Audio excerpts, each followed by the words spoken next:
it. Good morning, everybody, and welcome to another Sunday morning edition of Good Morning Xbox. I am your host, Mr. Boom Boom Kaboom. It's Newf Nukem in the room, and I'm here with my fantastic and gorgeous panel. As always, I will start, I guess, on my screen too.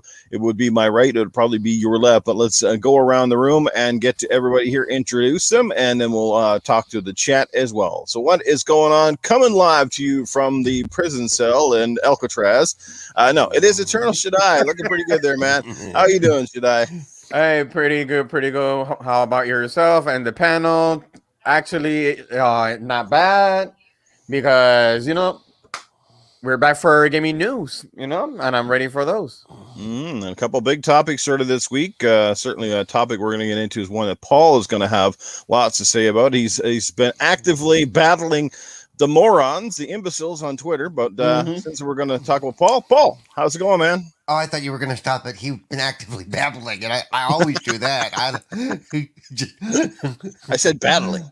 Yeah. Oh, battling. Okay, I thought you said babbling. No, actively battling. Yes. I'm doing pretty good. Got all pretty much settled in, and of course, then dealing with the morons is taking my mind off the other stuff, so it works out. So.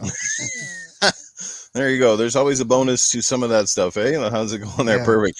Let's get down to the bottom of the screen and scroll over. We're going to Axel 1324. Hey, good morning, Xbox panel members, and good morning, Xbox chat. How are you? How is everybody this morning? I can't wait to get into today's topics because I have some things to say. I bet you do, especially concerning the Steam Deck. All right, Scrub Nurse is on deck himself, fresh from the operating tables. All right, what's going on, Scrubs? How you doing, man? Oh, morning, everybody. Good to see everybody in the chat. We're going to have us a good show. Just finished getting in my 10-mile bike ride, so these legs are a little tired, but I'm still excited to talk some games, so let's get into it. You did a bike ride before you came on the podcast? Oh, yeah, this morning. Jeez, Louise, come on, guys. He needs to share that energy with the rest of us. What the hell? Oh, I'm done for the rest of the day now, so. All right. And last but not least, it's Coolcat Terri, sporting that awesome beanie and rocking it as always. What's going on, Terry? How are you? I'm doing pretty good. I've been busy doing a lot of car shopping, and I actually sealed the deal. I'm trading my 76 Corvette Stingray and my unused trailer for a BMW Z3 soft top convertible. So I'm like, heck yes. You got a Corvette Stingray and you're trading that thing? Yeah, we don't use it, so we're like, we're gonna get rid of that one. So you're going to trade it in for what? A BMW Z. Beamer. Did you trade it in a convertible for a Beamer? Yeah. A Stingray? No, I convert. Yeah, my T-top Stingray for a convertible. You know what they say about the ladies in Beamers? You're now high class ass. No, I did it because actually the BMW is worth more than my Stingray, so I traded up. There you go. That just means you haven't put a big enough engine in the Stingray. No, I kept the Stingray. No, I kept the Stingray stock to make it more of a collector's item. Oh, that is nice. Smart woman. Nice. Oh, we got Ice Queen wants to be a mod on the panel at some point in time. Well, we can always make that happen in a quick click. Well, let's get over and catch up with our amazing chat as always, and just like we're here almost every week. Look at Doggy Dog. He's the first guy in the house this morning. He must get up out of bed and get his cereal ready and come down and check out Good Morning Xbox. Doggy Dog is in the house. He says good morning. What's going on, Doggy? Jago Kukin is lingering in the chat. He's listening in the background. He's at work, but what's going on, Jago? Good to see you here. Boogeyman is in the house. Lost forever. Good to see you, for my friend. How are you? And thank you for the birthday wishes. Boogeyman, I think, is here. Yeah, we got a good crew already. Papa Woody is in the house. All right, our Rob is here. We got who else? We got Doggy Dog drops the super chat. Happy Sunday, new panel and chat. $1.99. We got Dreadpool. Yeah, what's going on, Dread? Mr. Kima, Ice Queen Gaming, and I think we're caught up for the moment. So again, welcome guys to another excellent edition. This is going to be a fun show today. I can feel it in my bones. Once everybody kind of gets their bearings and wakes up a little bit, I think there's a little bit of fog going on here. But yeah, I'm probably nauseated from all the smoke. you saw my picture, but we're right now Alberta is getting inundated with smoke coming from fires that are happening in Saskatchewan and out in BC, and the smoke is blowing in. It looks like it's been snowing out there. It's so foggy. It looks like Silent Hill is coming to us here. Oh yeah. It's crazy. It smells like somebody burning a wood fire like right next to your nose. It's just nuts out there right now. So They're just making the barbecue, man. oh man, well I don't want to be a part of that barbecue. I don't smell no steak on that one. But anyway, it should be a hot show in here. Let's get her going. All right. I guess I'll start off with one little tidbit for those people in the know, because this caused quite a stir on Twitter. And yes, my panel probably knows where I'm going with it. Yes, finally, Newf Nukem has given in and purchased Game Pass. You heard that correctly. I am not joking. This is not an April Fool's kind of joke. This is the real deal. I finally gave in. And the biggest question I've had with a lot of people is why and why now? Well, first of all, there's no denying that Game Pass over the last, and I've said this on various podcasts too, that the value and the proposition of Game Pass has just been getting bigger and better month after month after month.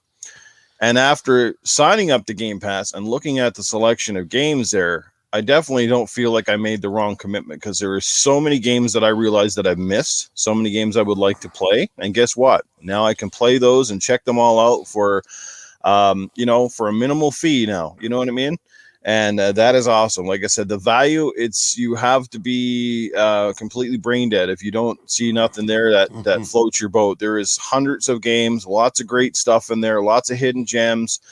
And like people say, if there's one good thing about Game Pass, it's not about the games that you're already looking forward to playing. It's about those ones that you always kind of looked at with the corner of your eye and went, yeah, that game looks okay, but you probably would have never spent $30 or $60 or whatever. Now you're playing the game and you're probably loving it. And guess what?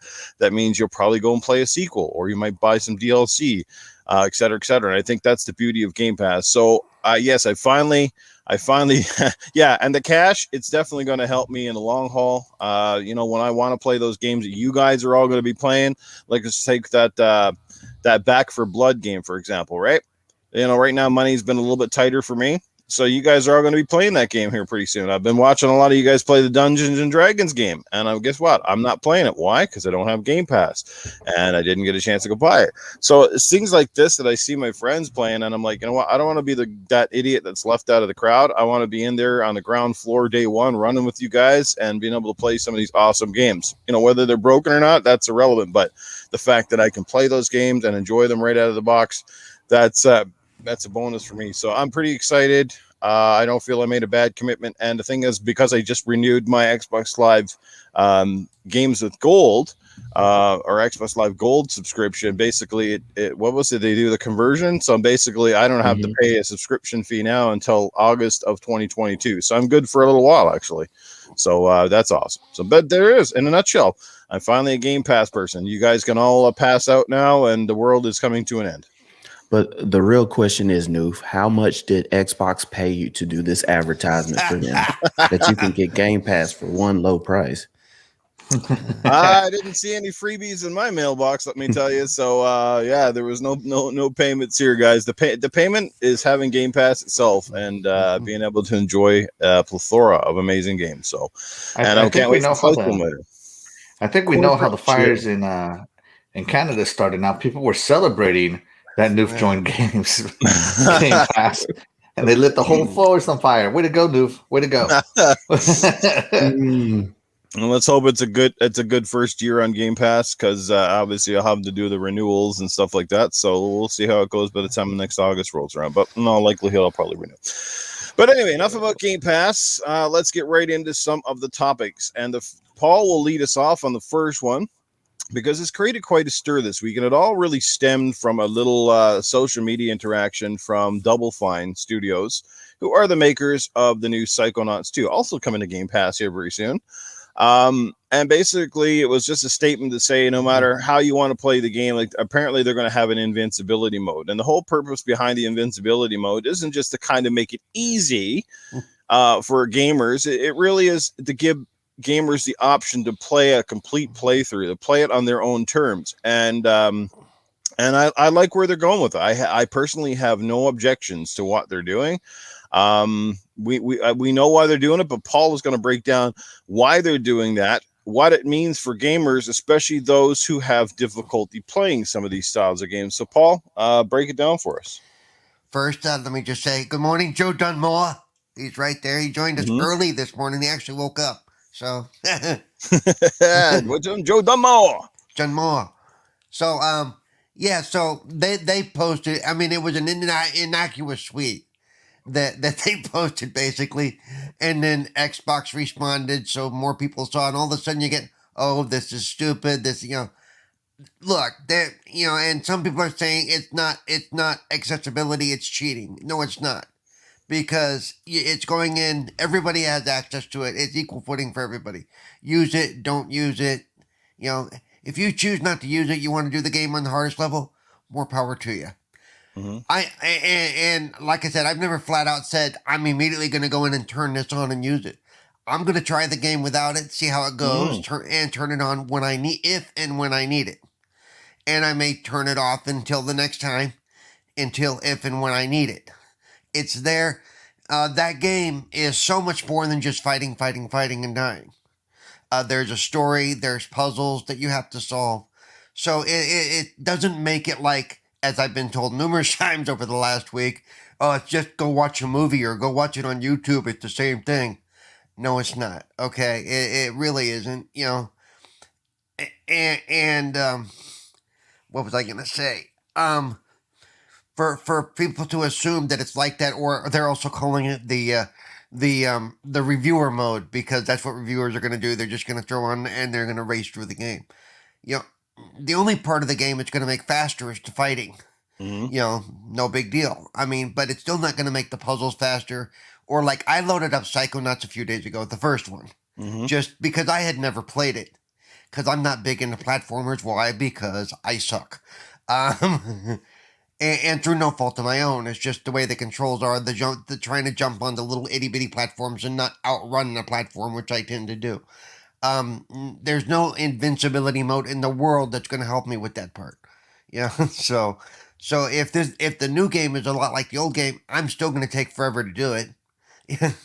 And I'm probably still going to get just as frustrated, but I am going to do it. In fact, I'm probably going to live stream my playthrough as I work through it and write a review because I admit that I am.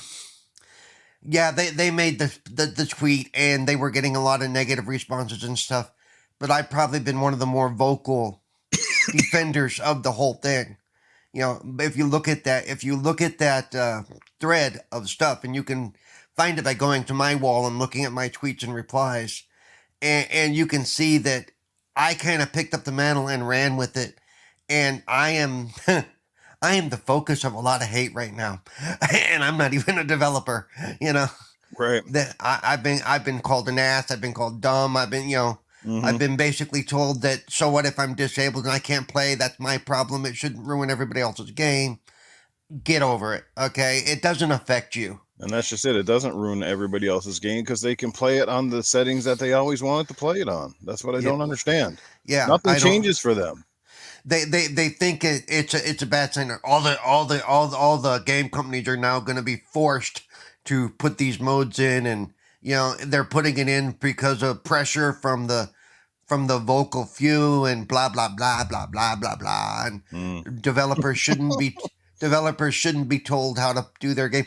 And one big thing is, I had people jump on me, is, well, they're still going to allow achievements, and that's not fair because it's going to put you above me on the achievement tracker boards or whatever. It's like, do you really care about where you rank on trueachievements.com compared to me? And you're going to go, well, he didn't really finish the game. He used a cheat code.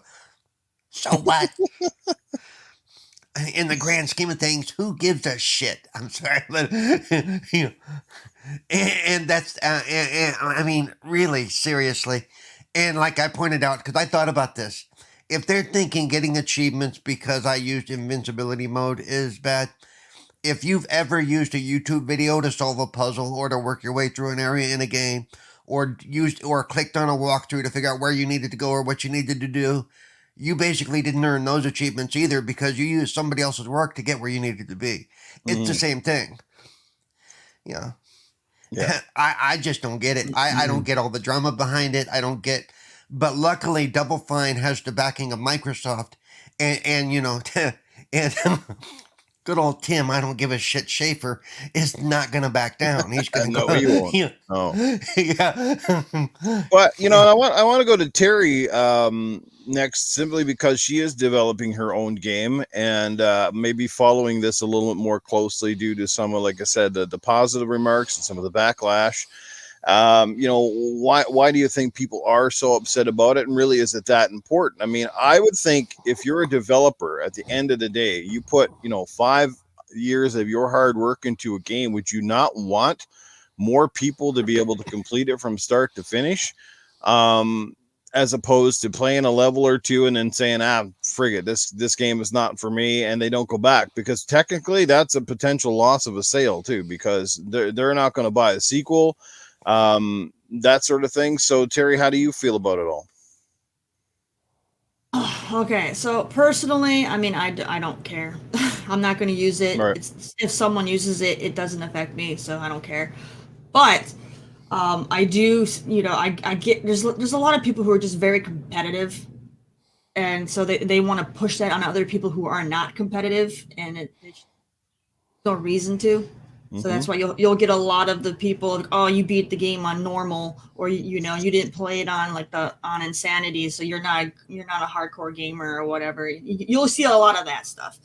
But in the end, however you beat the game doesn't really matter. I mean, as long as you're playing the game, you're a gamer. Difficulty shouldn't be a factor. My dog's barking. Apologies, but He's giving his take. Yeah. from the developer side, people always want more options. But then when you give them more options, then people complain because they have more options. So there's no winning. There's no winning. So you just got to do what you got to do. I agree. You definitely want to have as many people be able to play your game as possible. But sometimes some developers will go against that with exclusive, like for example, exclusivity. If you're opting to sign a contract to make your game only on one system, then you're choosing money over having it available for more people to play it. But that's a choice. So it is what it is. But yeah, personally, I don't care. I don't care. You don't have to use it. It's Right. I mean, and then when it comes to trophies or achievements, depending on what platform you're on, in the end, that's just bragging rights. Who cares? Well, yeah. The only good thing about achievements for, let's say, Xbox, for example, is that you can earn money back based on your score. Yeah. But otherwise, it means nothing. Especially when people try to compare, like, I have more platinums than you or whatever. It's like, so it's like, did you enjoy the game or did you just fly through it for the easy platinum and then drop the game? Because a lot of games you can 100% and get all the achievements or platinum trophies or whatever without even finishing the game. So did you just play up until you got all the trophies, or did you actually play through the whole game? Something like that. Like Anthem. I loved Anthem. You can literally 100% that game only play half the game. Does that mean anything because you got all the trophies? I mean, you didn't play the whole game. Right. Matter. I know. I've always enjoyed games for stories. I mean, I love Halo. Perfect example. I love Halo, and normally when I play Halo, I always start on the default normal difficulty. Right. I know lots of people, that they play on the legendary mode, right? And more power to them. But you know what that is to me? That's Halo with a kick in the nuts. I played it on legendary, even with a friend, and that game gets infuriating at times. Infuriating, like you're just swearing at the game, like it's sometimes very unforgiving. Like that's a real challenge in itself. And if you're able to beat the game on legendary, by all means, go and do it. But honestly, I couldn't care less. And like I said, I love Halo. But legendary for me, that's just like giving me a kick in the old cannolis over and over again. Like I just don't have the patience and time for that stuff. Well, and it's like what people don't seem to realize, the people on the other side of the argument, is that for you, you can play it on normal or whatever, or even hard, and it's doable. For me, hard may as well be legendary, and in some games, easy, is even difficult. Like Quake Eternal, I can't play it. And one thing I've tried to make very clear the last few days is this mode is not meant for every game. I wouldn't put this a God mode in in Quake Eternal. There's really no story. It's all just run and gun and run and gun and run and gun. So Right. God mode would pretty much be wasted, you know. Or like Cuphead. Cuphead is a beautiful game. I can't play Cuphead. But because of the style of game it is, this kind of mode would be, again, wouldn't serve any good purpose. Okay, so I can race through the levels. Big deal, because there's no real fluid story to get through or puzzles or anything like that. You know, so it's every game is different. This mode serves a purpose with this style of game. You know, so that's just where I'm coming from and where I've been trying to drive it through the skulls of some of those people. And I will say some of those people, when they initially come at me and I point out the whole, well, what about the puzzles? What about the platforming side? And they go, you know what? I didn't think about that. So some people are smart enough to then see the other side and kind of soften up a little bit. Right. Yeah, well, that's just it, right? I think too many people play games through their own lens. They just think like, it's like I said, the whole, 300,000 plus gamers, as you mentioned, Paul. The people that have issues, like I said, physical dexterity, you name it. Like they just never put themselves in those kind of shoes. They just think that the games are made and applied to them only, and that everybody else can go suck it, basically.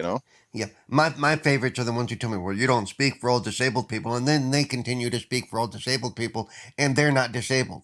Right. Mm-hmm. Well, handicapped people want. Well, how the hell do you know what handicapped people want? Mm-hmm. Shut up. Walk away. Just walk away.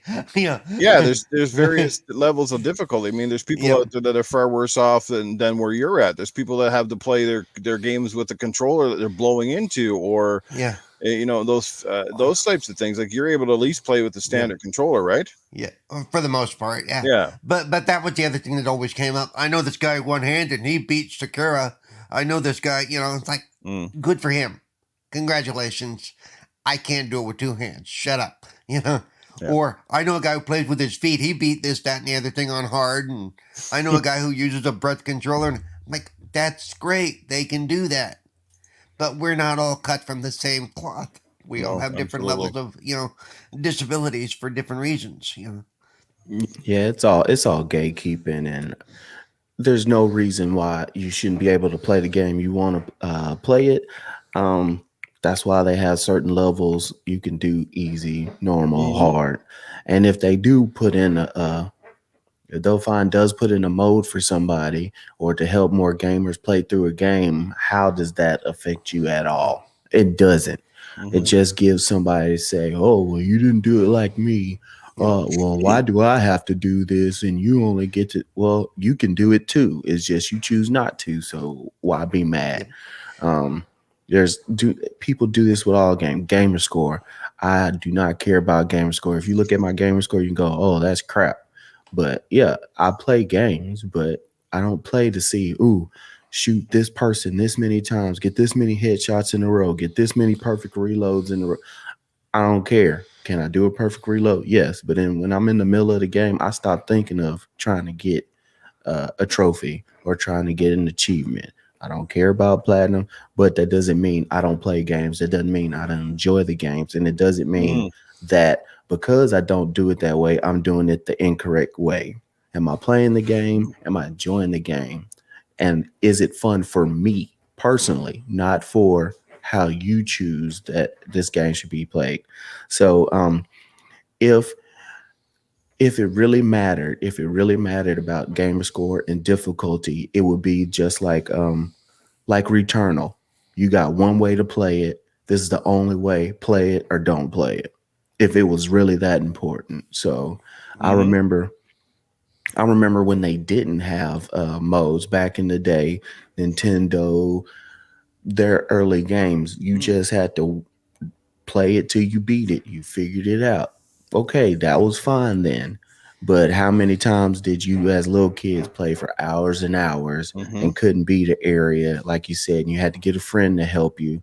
It's the same way. This people just love to be on the internet and have something to say. Just play your game. Or you got frustrated and put the game down and never went back to it. Exactly. And to this day, someone will ask you about that game and you go, "Oh, that game sucked. That was awful. I couldn't." Yeah. It left a bad taste in your mouth. Terry brought up the whole thing about achievements, and this is something that I've looked at before too. Like my achievement score is some would consider fairly high, but it's actually not really high at all, because I think I'm just 100 and something thousand, but I've had my account for how many years? Like 15, 16 years. Yeah, me too. I'm So right there with you, Newf. it's not high, not when you break down and do the math, right? Right. But when I look at my, like, is my score any legitimate or less legitimate than someone else's? Because, like, for example, I know people that have like triple the score that I do, but if you look at the games that they play, like Terry said, they play all of these little indie games. They get like 30 or 40 little achievements here for, like, so they played about 20 times more games than me, but they don't really play a game. They basically jump in long enough to get 30, 40 easy achievements, maybe the whole platinum or whatever, the whole, they fill it up on all these easy games. Like, they'll play every Lego game. They'll play all these games that basically the achievements are almost givens. And they'll play those games. And you look at like anything like Halo or Gears, and they got like 10. Like, they played the first level and moved on, like that. Like, that's not even playing games. That's just you're playing for a totally different reason. But I got 300,000 gamer score. Yeah, but when was the last time you saw the ending of an actual game that wasn't like that you could beat in a half an hour, right? Exactly. Like, I'm not gonna go and say that you're a better gamer than me, because everyone's gonna play differently. Whether the person decides to play the game for 10 hours and get all the achievements, or the person like me, like I used Anthem. You can literally play that game only halfway through, maybe 20 hours worth, get all the achievements. I put over 300 hours in that game, so I'm not gonna go and say that I'm less of a gamer than the person who got all the achievements and moved on, or more than a gamer than them. I mean, everyone's gonna have their own value on what they did. Totally. And if you're just gonna look at score, you're not gonna know how much time they put in. Did they put in 10 hours? Some games you can get all the achievements in 1 hour. Score doesn't mean anything.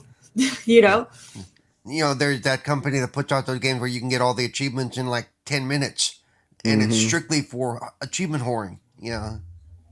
So it's like it's the value you put on it. Whether you play the game for like the hour for the quick achievements, or you put hundreds of hours in a game. Like, there's people that are going to have a lower gamer score because they just play like Call of Duty and stuff.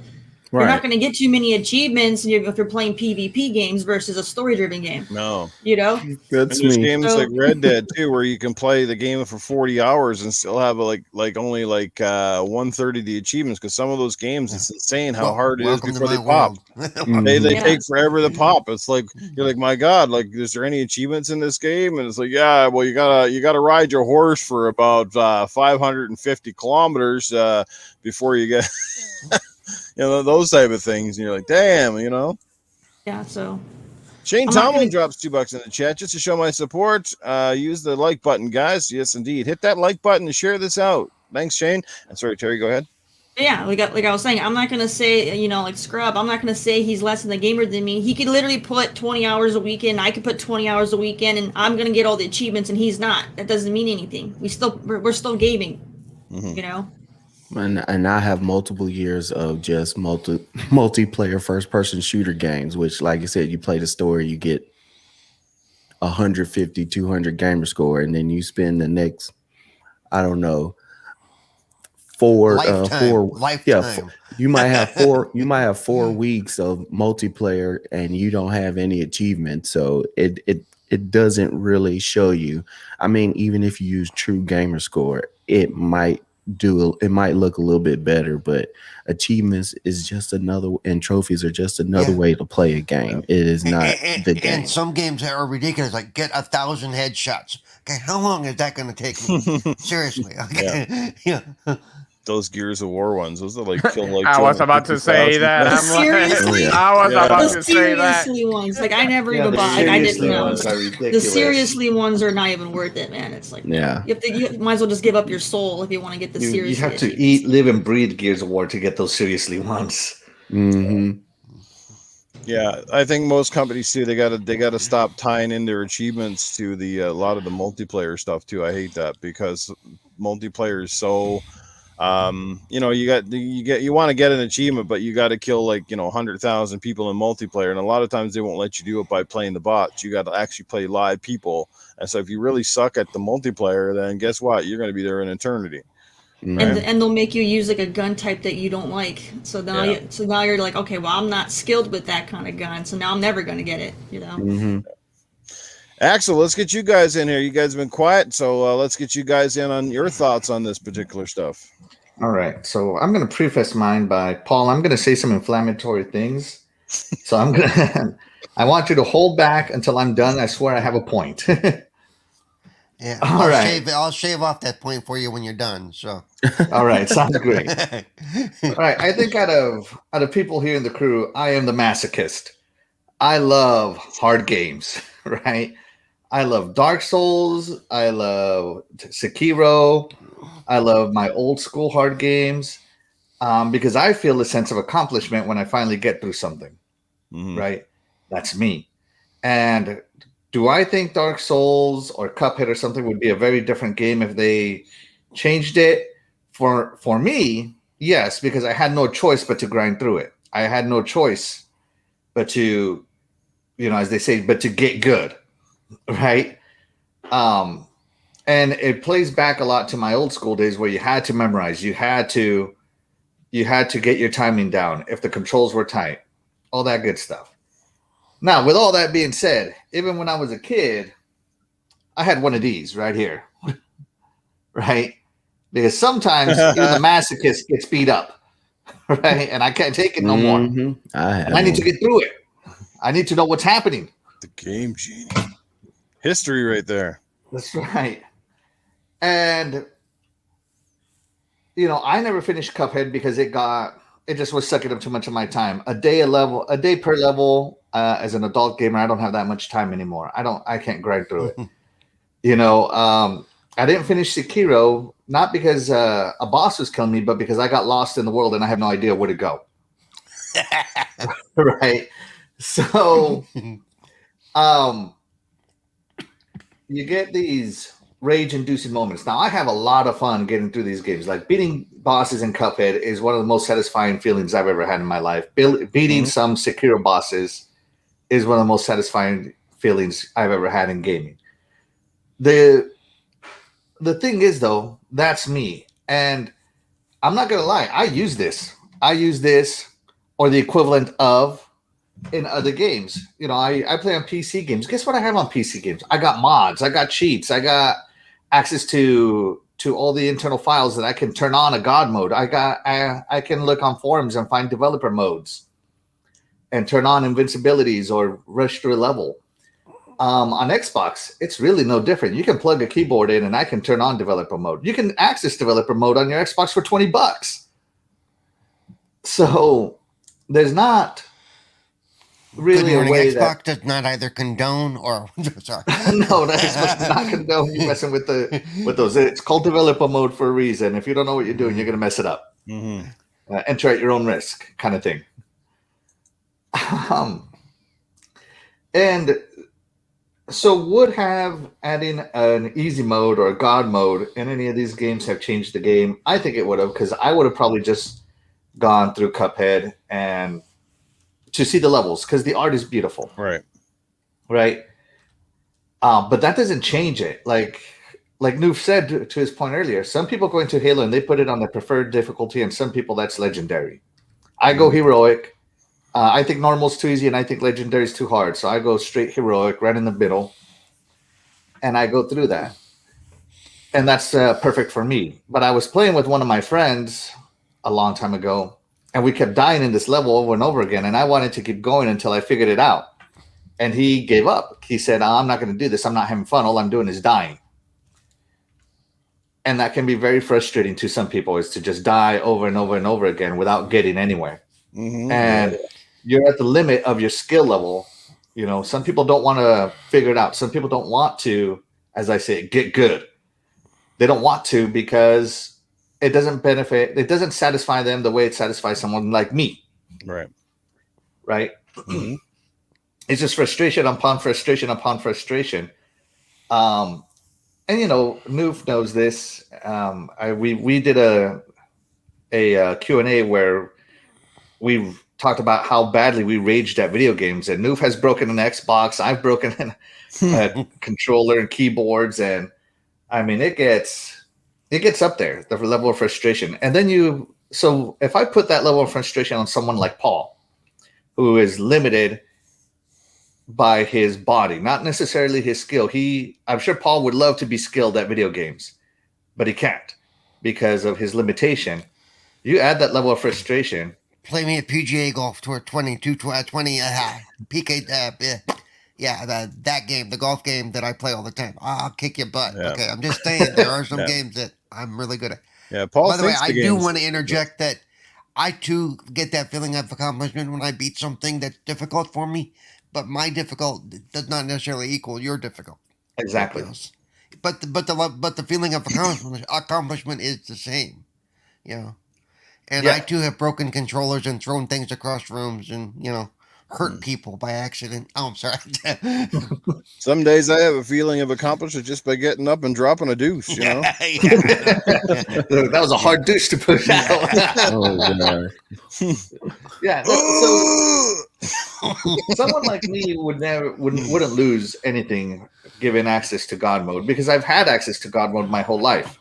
I've had the Game Genies, the Game Sharks, access through PC gaming to all the back end of the game.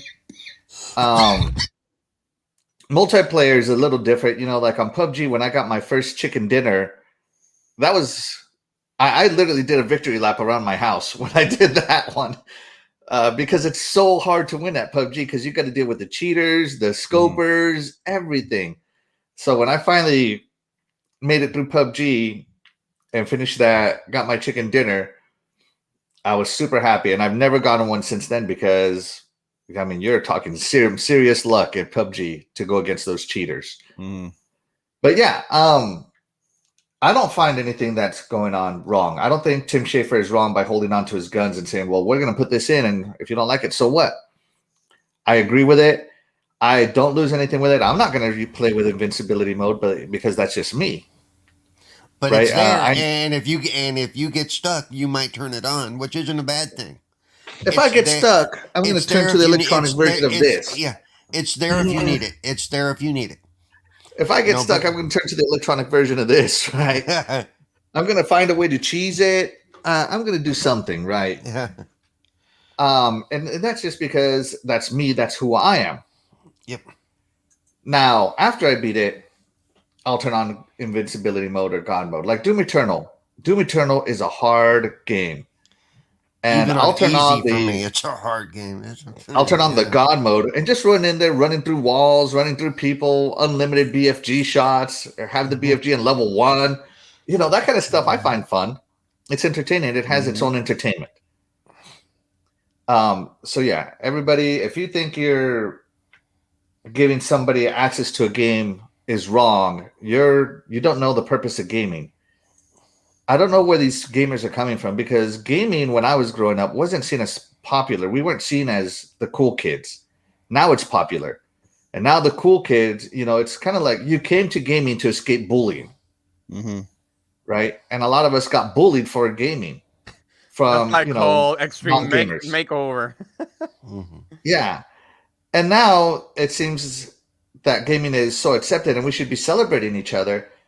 And we have online bullies talking about a hobby that they shouldn't do it. I just don't understand it. There's no reason to bully anybody for the way they present.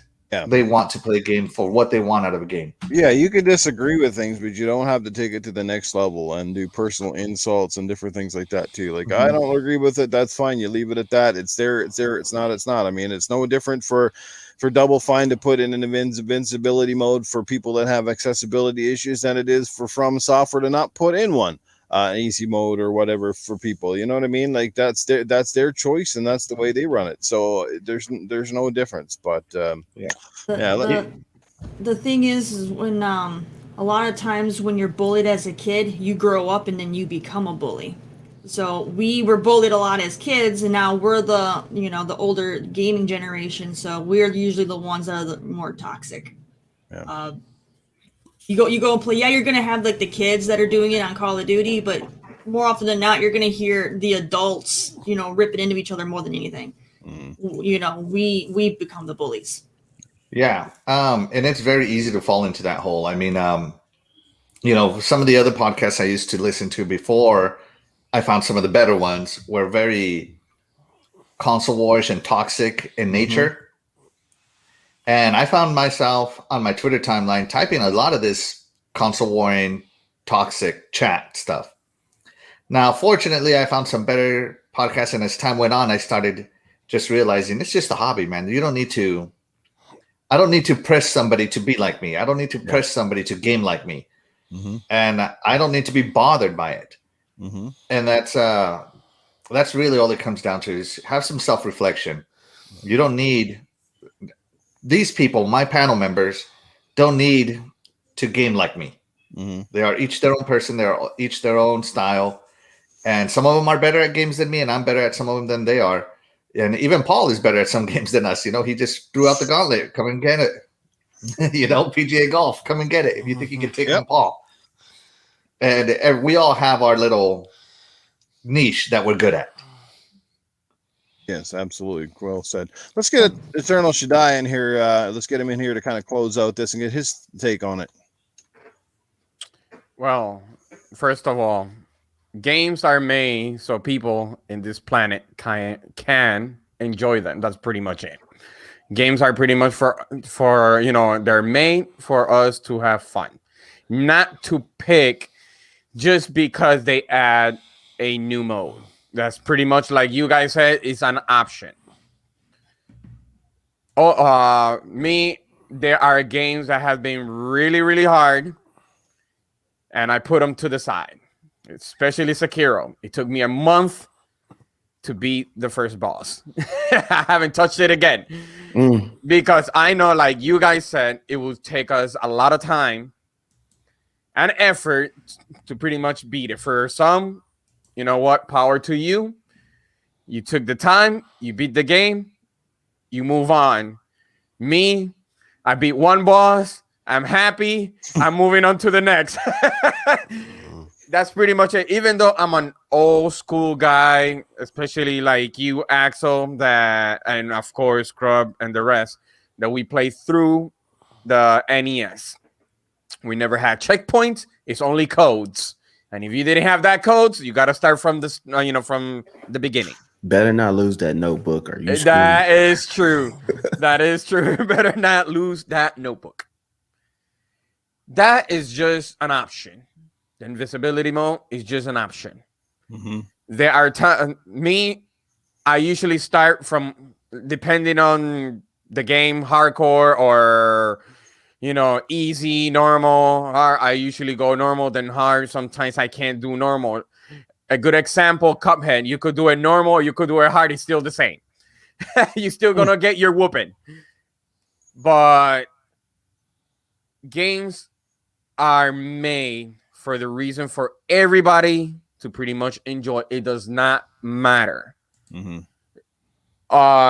Limited or not limited is pretty much the goal is to have fun, not to see if you beat it on hard mode or not, or whatever the case may be. As human beings, we are limited to frustration because sometimes we're not gonna beat it, like I said. But the thing is that they are there to give us a challenge, especially for the moment. They're just challenges that they put it. They developers, they don't need to add that to challenge us, but they do it, just because they wanted to. Like I said, options. But if the game is still the same, is everybody to enjoy it. That's pretty much it. Just enjoy the game. Don't worry about the modes or the competition. I have more gamer scores than you. I like to do achievements, but there's some, like Newf said, that it considers multiplayer. I don't have the time and day to pretty much do a whole week just to get a million headshots in Gears of War, especially those gears, like you said, Newf, they're pretty hard. That's pretty much it. But for me, I really do not care as long as they enjoy it. And also, if it's a game that is memorable, that's what it matters the most, because we get to talk about that game for quite some time. So that's my take on that subject. Mm-hmm. Yeah. Like the one difference too with the 8-bit games and stuff that Axel fondly remembers. Obviously, the Mega Man games are known for being notoriously hard and stuff. But exactly, going back and playing a lot of 8-bit games today, 8-bit and 16-bit era games, like I'm starting to realize now, I don't think the difficulty on those games was necessarily by design. Like I don't think they set out to really make them as hard as what they are today, because a lot of us have more trouble beating those games now than we did as kids. Back in those days, that's all we knew. I mean, basically, 90% of the games you basically ran from left to right on the screen, and it was all about jumping and timing and stuff like that and memorization. It's not so much anymore. Like even if you look at the indie games today that go back and emulate a lot of what was popular in the 80s and 90s, they're different, because now they know the difference between like the control, the input lags on controls. A lot of games back in those days, they were hard because the input controls were not good. You had to be in a certain spot to jump. You had to hit it at just the right time. If you didn't hit the button, you were down in a hole. Like how many times did we die because it seemed like the controllers did not respond properly? Now you go back and you play these games like Cuphead, for example, has immaculate controls. You cannot blame Cuphead's difficulty on its control. Cuphead is difficult because they throw a lot at you on the screen, and it still uses that memorizational style of stuff to figure out, okay, this stuff's going to go high, it's going to go low, I'm going to need to duck, or I'm going to do whatever.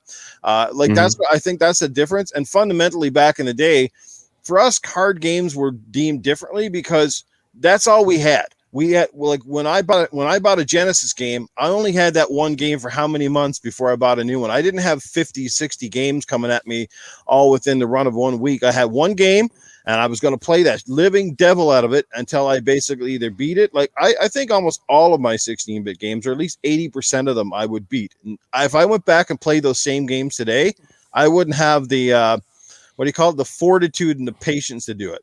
I went back and played a lot of those games on the NES Classic and stuff, and I'm like, oh my God, I can't believe I actually played this so long back, and this thing is absolutely terrible. It's like, what the heck? But that's just the way the games have changed. The landscaping of gaming has changed. Like I said, I think options are great. Accessibility is great. If the developer chooses to put it in, fantastic. If they don't, you know what? That's up to them. If that they know their audience, and they know what their audience expects from them. You know, I've always said one of my favorite things that a developer can do is not necessarily have a lot of these difficulty levels, but adaptive AI areas where when the game knows that player is getting crushed, the AI can adapt the kind of dumb itself down just a little bit so that that player can now overcome those obstacles. You still get that sense of completion because you're not really making the game a whole lot different. You're just, it's gonna, you know what I mean? Oh man, again, Paul, did you ever play Recore? Because that must have been an absolute nightmare for you to play. I have never tried it because of that. It's one of those games that I look at games like I wouldn't have normally even given Psychonauts 2 a second look, or Psychonauts, because I'm not good at those kind of games, so I don't tend to even bother. You know, things like I've tried Ori. I can't do Ori for the life of me. You know, it's just the way it is. You know, like I said, platformers I'm not good at because the timing of the jumps and stuff and my ability to react and respond fast enough just isn't there. Yeah. Those last bosses on Ori are no joke, man. If you can't platform, they are not gonna. You're not gonna have a good time. Yeah. Not especially for Recore. And Paul is right, you know, because as someone who's played against Paul in games on a versus level too, like I can tell he struggles with certain things. You know, he does well within his means, but like I'm like, Paul, you like Titanfall, I know you love playing it, but I can tell sometimes when I watch the kill cams and I've taken you down, like I can see that sometimes you have a little bit of that trouble with that lateral movement of trying to line yourself up quickly with other shooters, right? Who obviously play on have the dexterity to do it a little bit faster than you. And he's got a lot of footage where he can show you where he's killed me a lot. Okay, I'm just saying. But he holds his own. He holds his own, and he never complains. That's what community game night's about. We always have fun. I mean, like last night we did, and we had fun. And you know, I didn't win one stinking race or anything. So yeah. I was gonna say you do pretty good with the racing games. Sometimes, most of the time, not so much. But but anyway, great topic of debate. Actually, can I throw one last thing into it? Go for it. If everybody has been telling me because they've seen the crap I've been taking for the last week or so. Well, why didn't you? Well, just stay quiet. Don't breathe the air these people breathe. Don't respond. Staying quiet is part of the problem. If you've got people on your wall that you see them posting how bad, somebody should say something. I'm not saying block them or scream at them, but just point out that, hey, you might want to rethink your position. You're on the wrong side of this, because if we stay quiet, things don't change. They think they're right. Nobody corrects them, and it just goes on and on and on. I think, by the way, because Double Fine is under the Microsoft umbrella, this could be a sign of things to come for all of those developers. Yeah. This may be a testing pot for Phil and those guys to see. Let's see how this goes over. Let's see how this works. And I love that you're still going to get all the achievements with invincibility mode on it. Because if they wouldn't have said anything, if Double Fine wouldn't have posted what they posted, would this have still have been such a big deal? But because of the fact that they posted, they wanted to draw attention to it. They purposely put a bullseye on themselves as soon as they did that, and they had to know they were going to do that. Hey, if they want to reach 2 billion people, like they said, it's good to include and actually at the same time learn. Oh, 3 billion. Sorry, I saw that thing. Well, it's good because it will actually put them to learn a little bit more about people that are limited, because it's not everybody being perfect, but they got to learn somehow. Because Microsoft, and I pointed this out, they already have a list of accessibility features that they expect to see in their games. So like I said, this is they had to know I really think this is a testing point for them. Yeah. Let's see what happens. It is. My final thought again goes back to the developers as well. And the thing is, if I put myself in their shoes and I was a developer, putting, like I said, 3, 4, 5 years, millions of dollars and millions of work hours into building a project, I would want most of my gamers to not only enjoy this game and have a massive amount of fun, but I'd like them to see it through to the end. Sometimes that in itself is a big accomplishment, a completion, is to get through a 40-hour game or an 80-hour game and get right to the end and see the entire story, to play all the side quests. You see these statistics online all the time, like, oh, the amount of people that played the game is really high, but the amount of people that completed the game is really low. And you often see that when you look at people's achievements. Yeah, lots of people played the game, but very few got to the end. Now, why is that? Was it difficulty? Was it the game got boring? Was it they moved on to something else? Like, that's sad. When people can you imagine if movie theaters operate like that, and movie companies where you went in and spent all your hard-earned money to go watch a movie, you paid for 15 or 20 minutes and went, I'm out of here, and you did that with 80% of the movies? Like, could you imagine? Like, so why should games be any different? I would think you'd want to see people get through the entire game, to see your hard work get played, enjoy those fantastic worlds and stories. And when you're not seeing a quarter of that game because for whatever reason you gave up and moved on, that's sad to me. Am I wrong? No, you're right. You're not wrong. Sometimes there are a lot of games I've been unable to finish. The game beats you, and you got to do something. I did lower the difficulty, put in some cheat codes, do something to get to the end because I want to see it. Yeah, that's my opinion. That, and I mentioned this yesterday too on the XBL podcast. Back in the old days, I would, before Game Pass, I would pay for a game, and then it really sucked if I couldn't play very much of that game or I couldn't beat that game. Mm-hmm. Yeah. Because that just meant I spent my hard-earned money for something I can't even do, basically. No, that's even sadder. Yeah. Yeah, might as well just go and buy some beer coasters, right? Beer, yes. The coasters, that's great. Yeah. I don't know. Right. You always heard that thing, I bought this garbage-ass game, and I'm going to put it on my shelf as a beer coaster. That's it, yeah. We used to use the AOL disc for that. All those AOL discs. Yes. Oh my god! Yeah, exactly. Wow. I think those things were so popular back in the day. I'm surprised you didn't come box with cereal. Like, it seemed like everywhere you turned, you had an AOL disc. Oh my lord! Crazy stuff.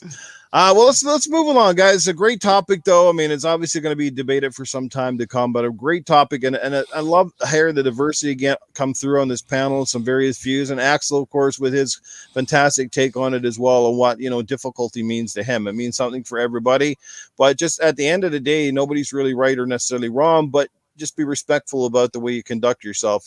Try to be mindful that everybody is different and everybody has different capabilities. And sometimes lots of people have abilities, but maybe they just don't have the patience. And that's my biggest fault. It's not my skill level. I'm fairly skilled at gaming. I don't have any issues, that would keep me from playing at a rate that anyone else is. Mine is my patience, and my patience level is just not where it was as a kid. I don't have the time. I don't, like I said, and I can't afford to be smashing controllers, TVs, or game consoles. I'm sorry. That's just, I just don't have the funds to be smashing it, and it's not a good look. My buddies will come over sometimes. They'll see me crack a controller off the table, and I start to look like the Incredible Hulk over here. Like, not a good look. You know what I mean? So someone please clip that. Oh my God! True story here. One of the managers at my job keeps a baseball bat in his area. Yeah. Because he prints so much that he goes through printers left and right. So when the printer starts to malfunction and he can't fix it, God. he will literally take this baseball bat and smash it with his and pieces of printer go everywhere. Oh, I'd love to see that. It's awesome. And he gets a new one, of course. But I'm just thinking, like, man, you have some anger issues. You gotta calm it down a little bit, man. Oh my God, that's great. Yes. I see. Great comments in the chat too, guys. Chat is rocking here this morning. Got Cyber Gunner, Casket Repair, Doggy Dog still hanging out with us. Dreadpool in here. Tim A is here. RG Viper X is here. General Spartan, Crazy Greek Dude. Hey, Titan Drago is in the house. What's going on, Drago? Good to see you. Jason Jones, what's going on? You got a lot of people here this morning. Good stuff. Dragonheart Yobi, Peace, Love, Life is in the house himself. What's going on? Lost Forever. Great crew here this morning. And I think for the first time ever, we had like 2 thumbs down within our first couple of minutes on the show, which is almost a record for us. So I don't know, made it. They're here. There you go. I brought my haters with me. It's gonna be Cerebral Paul brings his haters like Titan Drago brings them over to the Gaming After Dark. Yeah, we have reached the mountaintop. There you go. That's it. Oh, great conversation. All right, let's get over to Coolcat Terri and the indie game spotlight.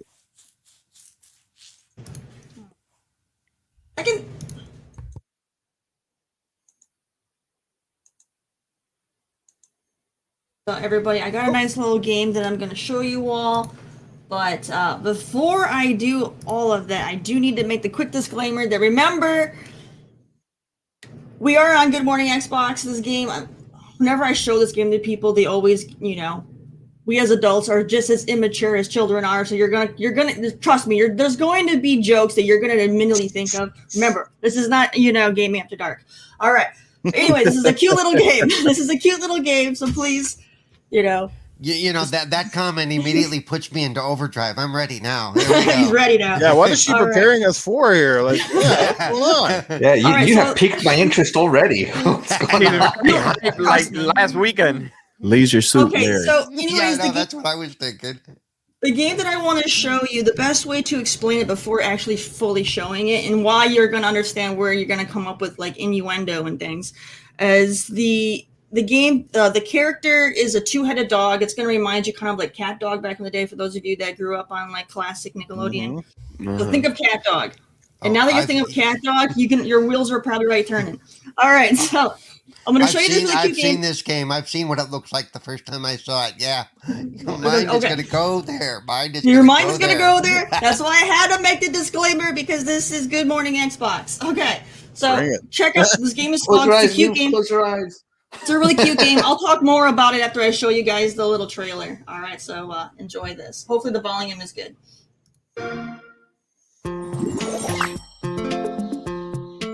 Fox.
All right, This so game is brought to you by Vivid Video. all right, so you guys know what I mean now. Okay, so this game is a really cute little puzzle game. You play as the two-headed dog, red and blue, and it's available on all platforms: PC, Xbox, PlayStation, your Switch. So you can get it. You can get it everywhere. It's retailed at $25, but if you're on Xbox, it's actually on Game Pass, so you can take advantage of it there. Now, and there's also a demo. So if you don't have Game Pass, or you're not on Xbox or on one of the other platforms, you can play the demo first if you'd like. All right. Now, this game, you can play it single player. But it's definitely designed for you to do it in co-op, so that way you and a friend have to control each part of the dog, and so you have to actually work together. The puzzles are really fun. There's different like worlds you go into with different themes. One's like a beach theme, one's like food, and one's like a more of like a party theme. And there's a level where you go to an arcade. And so you actually get to go inside and play in like a pinball machine and stuff. And it's a lot of fun. So definitely check it out. I did a full playthrough of it and I enjoyed the whole game. It is a fun game to play, despite the goofy game design with the character. It is actually a good a playthrough. So go ahead and check it out for sure. I mean, who wouldn't enjoy this game, Terry? Man, I wish I was on Gaming After Dark right now. Oh my God.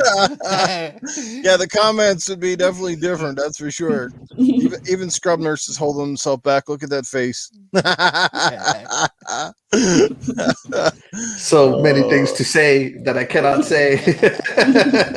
Well, it definitely looks like a cute little game. What is it like? Basically, is it like a platform or a puzzler? Like I was trying to figure out. It's a puzzle. It's a puzzle. Yeah, Okay. so you move through different levels, and you have to solve like puzzles to work your way through it. And there's like little collectibles you get, and then there is like a storyline that you kind of follow, but it's more about the puzzles than story. The story is very minute.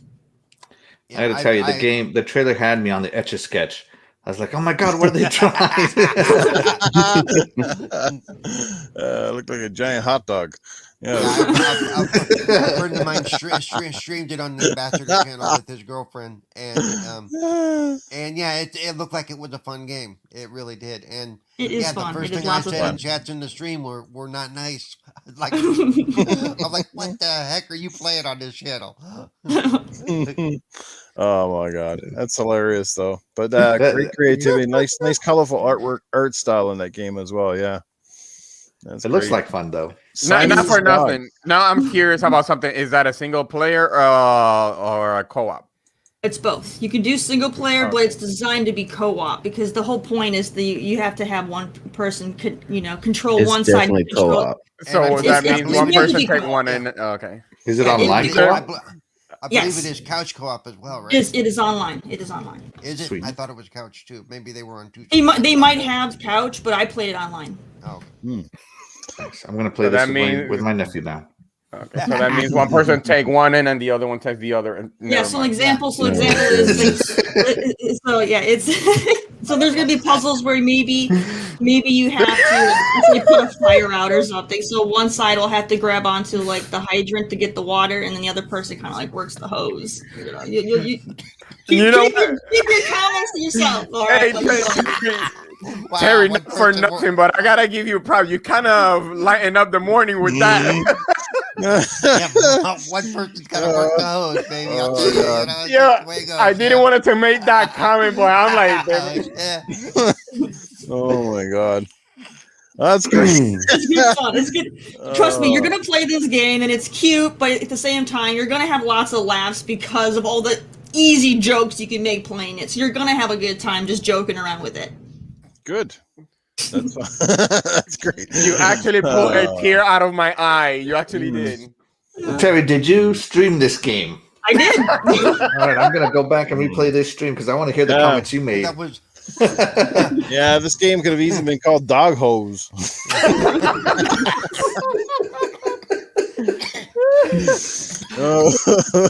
Oh man! All right, Scrub. Maybe take us back down to another planet here. You got any new games coming out that we should be keeping an eye on? Yeah, let's look here Fox? real quick. No, not Fogs, but we It is got on some. Game Pass. It is on Game Pass.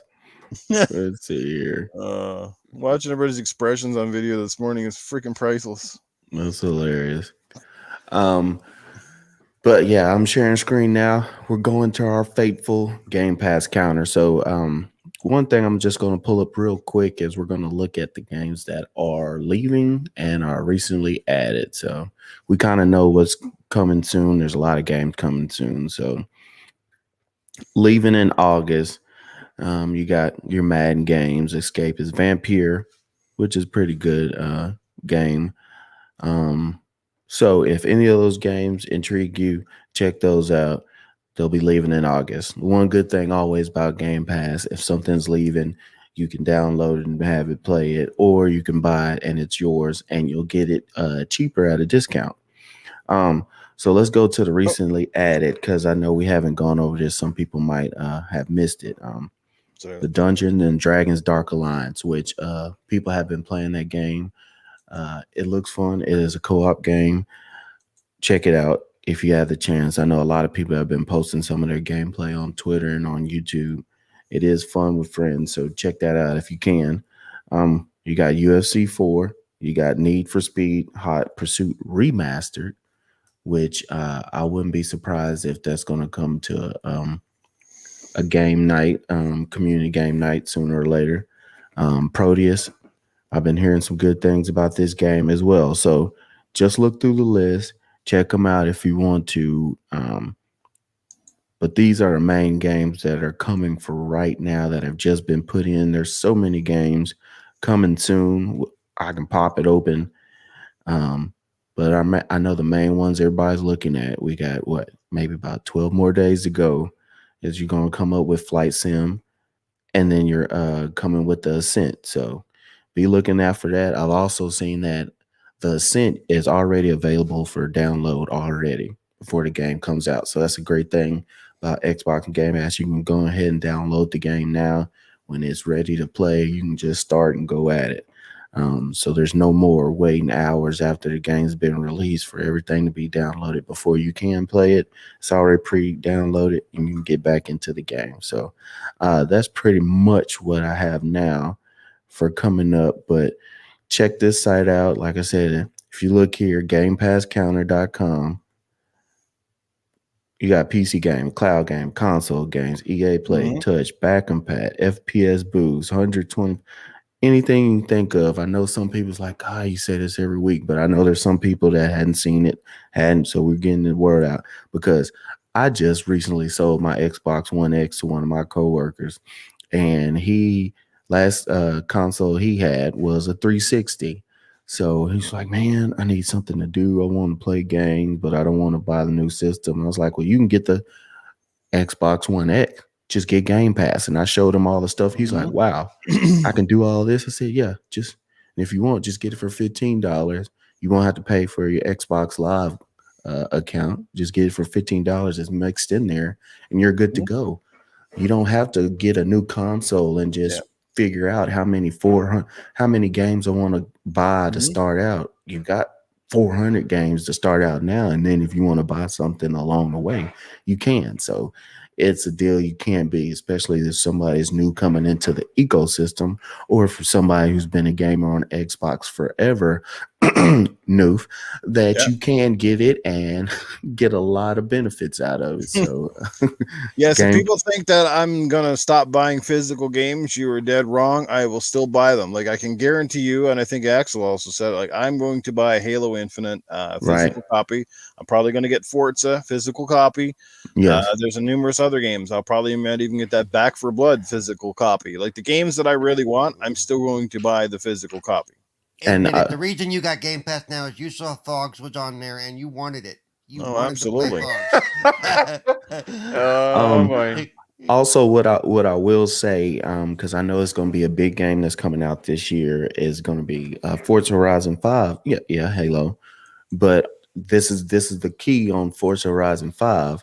Okay, on Game Pass, you can get the regular base game, which Mhm. everybody can get to, and just for your subscription.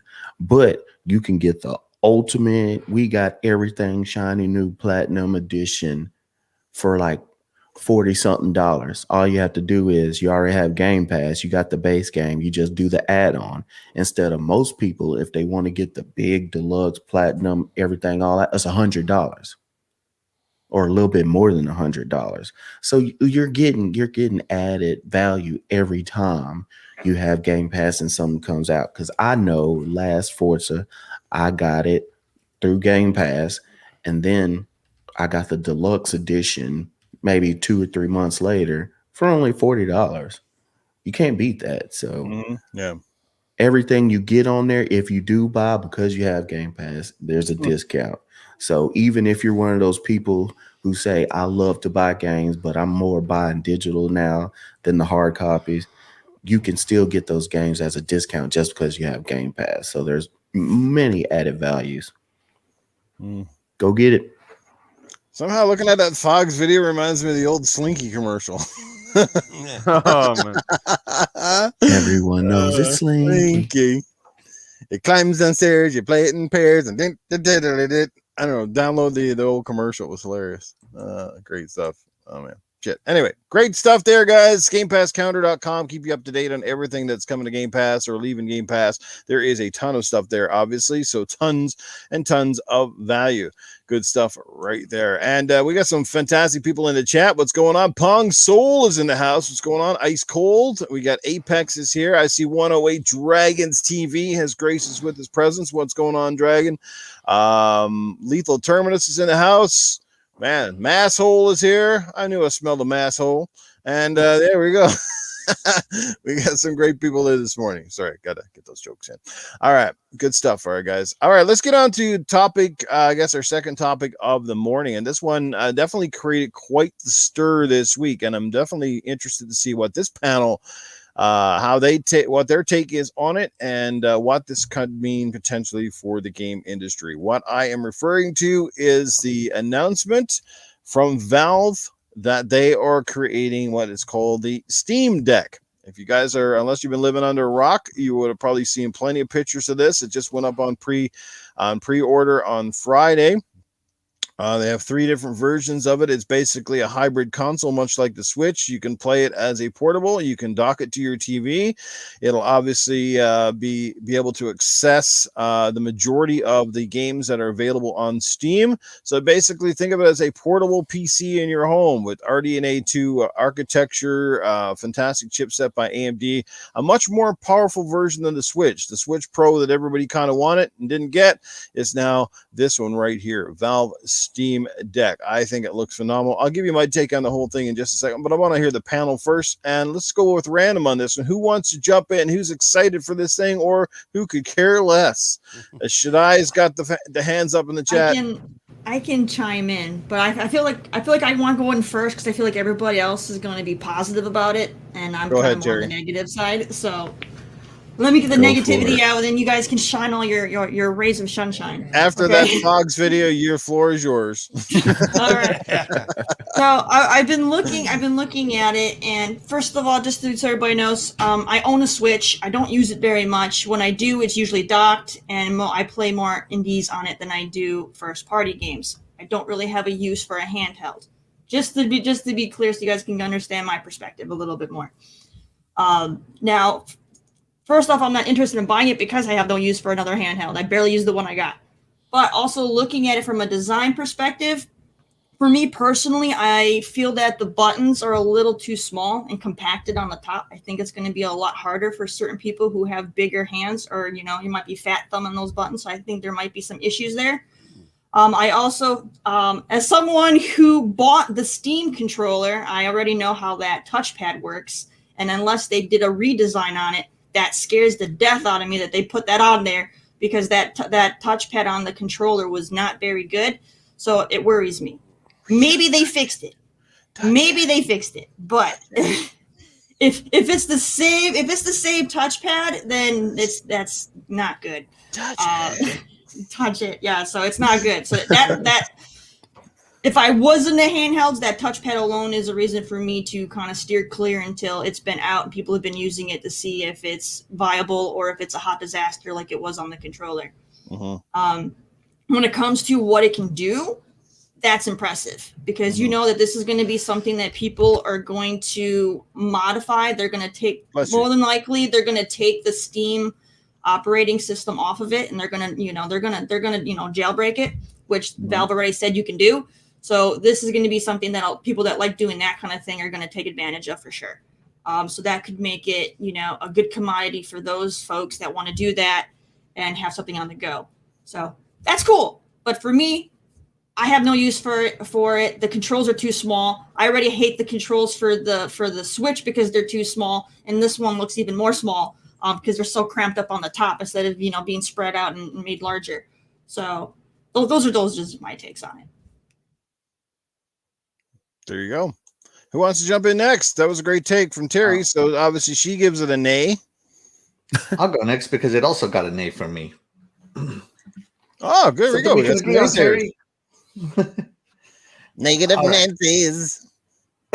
Yeah, the naysayers first. All right. Now, I did not say nay because of the reasons Terry said nay. I think it's actually big. Like, if you see it on people hold it, it is actually a larger than your Switch. What made it nay for me is that, why am I buying it? It doesn't have cellular wireless. It only works on Wi-Fi, so I need to be home to use it, right? And two, DRM is going to keep you from playing a lot of these games because of that online check-in. Somebody's like, oh, yeah, I can take this on the plane or wherever. You could, but some of those games aren't going to work. There's already been a few articles out about it. You can go to my Twitter and see some of them. And three, this is using SteamOS, not Linux. It's Linux-based, but it's their own OS. A lot of these games are built to run on Windows, and they need to be ported over to SteamOS. And about 50% of the Steam library is not on SteamOS. So you're not going to have as much access to games as you think you're going to have. And so with those three reasons right there, I said nay. And also because why even price it at $490? What was it? $399 was the price? Yeah. Why even price it that? Nobody's going to buy the 64 gigabyte version. You can't install a game like that with that much space. You need bigger hard drives. I think that 64 gigabyte version was just to get the intro level so cheap and to coax people into thinking it was going to be a good deal. Right. And it's a solid state drive inside though, right? On the higher versions, it is not that 64 gigabyte one. It's just flash memory. Okay, and you can use your own SD cards though. Yeah, you can. So it does nothing that so if I can't take it on Wi-Fi wireless, I don't have access to as many games, and two, I already have a computer that runs Steam and everything else just fine, and I'm going to buy this to play at home. I don't see a reason for it. And that's just what it comes down to. Now, I would like to check one out, and I think it's a cool piece of tech. I definitely think it's cool. Yeah. I definitely want to get my hands on one and check it out and see what I can do with it, see what it can and can't do, and make a good educated opinion on it when I get it in my hands. But I'm not going to pay $400 to get one in my hands just to have an opinion. Yeah. Right now, their marketing has not sold it to me. And I watched all the IGN first videos, all three of them that they had. And in the FAQ, they never addressed the DRM. They never addressed the rest of the Steam library that's not there. They kind of avoided those questions in the FAQ. And then, people say that, you can format it and do whatever you want with it. And once again, you already have a computer that you can do that to. You can install full Windows on it. Well, I have full Windows on my computer at home with Wi-Fi. Also, the same limitation that the Steam Deck has. So, yeah, for me, it's an A. I just don't think it's portable enough to get my money out of it. That's my take. I think. And it also committed the cardinal sin of going with symmetrical misunderstanding something. Yeah, it's Wi-Fi only, but because of even that with that 64 gig, there are a lot of games from Steam you can put on there. A lot of the smaller indie games and even some of the smaller main games will fit on there. And once they're on, you can take it anywhere. I mean, if you really want to. Yeah, but I can do the same thing with my Switch. I can put a lot of indie games on my Switch. But it's not as limited as the Twitch, and in some ways, the technology is better than the Switch. Oh no, it definitely is, absolutely. But it's just not doing enough to justify the price for me. Sure. Well, no, I have issue with the price too, but I'm saying the limitations you were listing, I think you're overstating some of them. Is all I'm saying. Yeah, I just think that the alternative options are already there. I have a laptop that's portable gaming machine that's limited by Wi-Fi already. You do. I don't. I'm not that interested in the Switch. I'm not that into Nintendo. So if I were to be somebody who left the house more than once a year, or whatever, or if I got a job that put me on where I was on public, like I used to be on public transport a lot more. So during those times I used to read and whatever. Then this might be a better option for me because it gives me more options than just Nintendo. Because even like I said, even the 64 gig one, I'm not going to be playing The Witcher. I'm not going to be playing, even Red Dead is gigantic. I'm not going to be playing those games at least on the base unit, but I have access to all kinds of other stuff, and it can be. It can be made to do, like that you can install Windows on it or whatever and do all kinds of other stuff too. It's got much more flexibility built into it. Right. Absolutely. Scrub? Absolutely. It does. It's just that, if it's been marketed as a portable system, obviously we have mainstream PCs, we have mainstream laptops now, gaming laptops that can do it better. So when you're marketing to the mobile market, I'm taking my mobile market. I travel a lot. And it's just not doing enough for me, is what I'm saying. Again, but it's like, okay, like there are PC gamers, there are console gamers. Some of us do both. But the console only cost me $500. My PC's closer to $1,500. Yeah, absolutely. So you look at that too. And so it definitely has a market. What I don't like is the highest level one, the one that would be the most suitable, is way expensive. I mean, it's up there. It's stupid expensive. Now, the quote nice thing about it is they put it on par with about a PS4 as far as power goes and all that. So that's not actually too bad, especially for a portable device. Absolutely. And just to reiterate the portable thing, right? I have my Switch for my Nintendo games and some indies. And for my more hardcore games, I have this. Also, if I'm obviously a cloud gamer, if I have access to Wi-Fi, I have access to my actual Xbox with this. Right. And even if I don't have access to Wi-Fi, guess what? I got a mobile network with this. Right. So once again, it just, for me, if you're advertising a portable console, it better be doing something that I can't already do with what I already own. Or B, it better be doing it so well that it makes me want to buy it. And they just didn't. It didn't get me. We're going to bring Scrub Harrison here. You wanted to talk. We'll come back to you here, Paul. We got a super chat from our good friend Italian Clowns. He drops $10. Benefits of Steam Deck. He says emulation, cloud gaming, Kali Linux, Wi-Fi, Bluetooth haxering. They all have the M2 slot, even at $399. One just empty bonus. So it's so heavy it can be used as a self-defense weapon. Yeah, it looks a little bit bulky, but yeah, so we'll weigh into that. And I got a question for everybody too on the panel too in a minute. But let's find out how Scrub feels about the Steam Deck. Is it all steam and mirrors? It's not all smoke and mirrors. I'm gonna try to see if we can do a share screen real quick because I want to just have the specs up while we're sitting here talking as well. Let's see here. Okay, so let me blow it up too so everybody can get a better look at it. So as far as the specs and the processing power, like you're saying, it might be closer to the PS4, almost to the Series S, almost. So you're getting DDR5, which is pretty good on your RAM. Your CPU Zen 2, the GPU is pretty good. Look at the flops. And then what was the teraflops on the one? What was it? 2.4? The Xbox One? Yeah. Xbox No, One it was 1. like a 1.4 or something. 1.4. Okay, so look where we're at on there. So we're going pretty good. You got your storage options, which I think 64 gigs is just a waste of time. They only put that on there so they could just bring a price point down. I think they should have started with 256 gigs, 512, and then maybe go up to a terabyte. If you're going to put that price on the the highest setting, I think it should have been a terabyte for the highest one. But for this, I think it works in two and multi different fashions that we can play on this thing.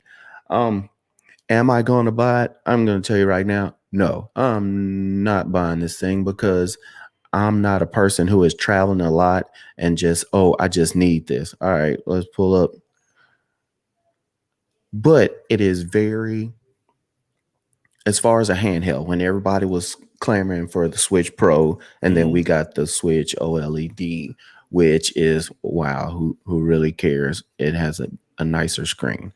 But you're having this process power, you're having a PC in your hand, portable in your hand, has Ethernet in the back of it. You have your USB-C for multiple uses. You have your Bluetooth connectivity, which the Switch didn't have, where you can sit there with your wireless speaker hookup. You can do to your headphones. There's many things that is way more better than Switch.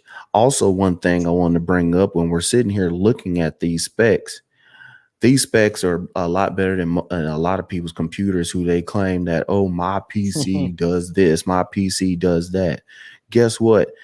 I have a laptop, but it's not a gaming laptop. But I could sit here with the ability with the Zen 2 and dock it and put it into a 4K TV and play games, which Switch won't be able to do it at the fidelity that this thing does.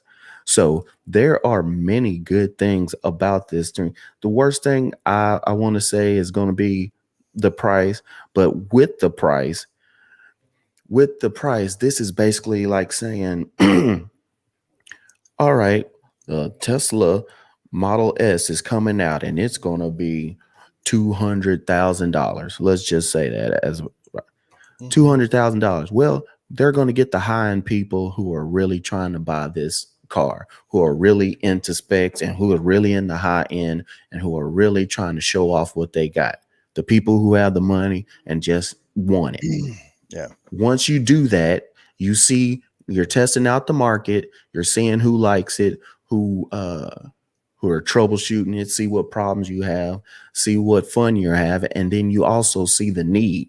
If you're putting it at this price point and everybody's still breaking their neck to try to get it, guess what? You're having more money for R&D so you can make just like they do with the mid-gen refreshes. All right, we got more money. We know how to make it smaller for a better price, and then it just steady drops down. This is for a niche audience. This is not for the masses right now. I can see it if it's popularized and it stays It stays in the mind of people, and people are clamoring for it. I can see this a couple of years down the road being something that is a lot cheaper, and it's just basically putting its foot on the neck of Nintendo, saying, "Hey, um, come up, step up your game." But at the same time, do I think Nintendo's worried about this? Right. No. Do I think Nintendo fans are going to leave the Switch to go to this? No. Do I think most people will buy this? No. But it's technology.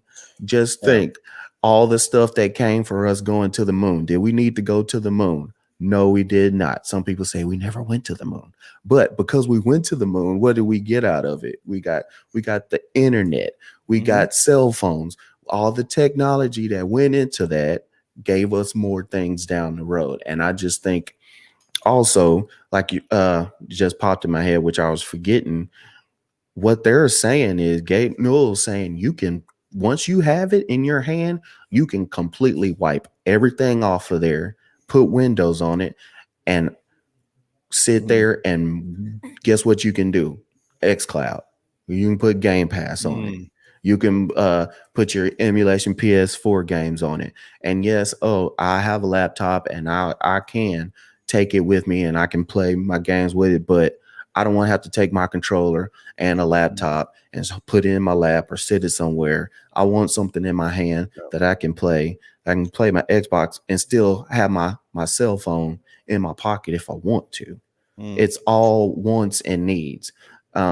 It's only towards certain people or just people who just gotta have it. Right now, this is a luxury car. This is not this So is not your daily driver. let So me ask you, Scrub, is yeah, this, who is really then is this targeted at? Because obviously, yes, the direct competition is, you look at the Switch, everybody, well, okay, this is Switch like head competitor, but is this basically Valve's way of sort of getting into the extending their market? Because we know that Steam is notoriously huge on PC. I mean, anybody that has a right. PC and plays games pretty much has a Steam account. So is this their way of getting the hardcore fans that have notoriously shied away from PC gaming into that ecosystem through a very cleverly marketed device? Again, because obviously they're seeing what Switch is doing, and Switch is doing phenomenally well with, again, a very lackluster console, but seems to be, Mhm. I mean, has been what the number one selling console for the last how many years? Right. So is that what it is? I think what it is it's not going to the people who have PC and never had Steam. I have PC. I've never Steam, but I've only been playing PC or getting PC in the last year or so. I mean, everything I can do with a PC, I can do on this phone. So it is going toward the hardcore Steam people who just everything they have at their house is maxed out PC. They get the new graphics card every time the next one comes out. They're touting how their 3090 is so great, but they also love their Steam games. And then they can, like I said, you can take off your Steam OS if you want. You can keep it on there if you want, and you can bring that Windows, turn that around. You can put your Game Pass, your emulation games. You can emulate your Nintendo games on. You can do all in one if you want, and have the most luxurious handheld that you can have right now. This is for folks with deep pockets and who are already deep into the PC realm, who love that and being able to have that, or it's just enticing them and it's just somebody at the buffet with the big eyes. I can have this and this and this and muffins and candy and cake and ribs and hamburgers. Give it to me. Great. Now I'm hungry. And that's the main thing. Most of the folks who are online right now and hyping it up are not buying this thing.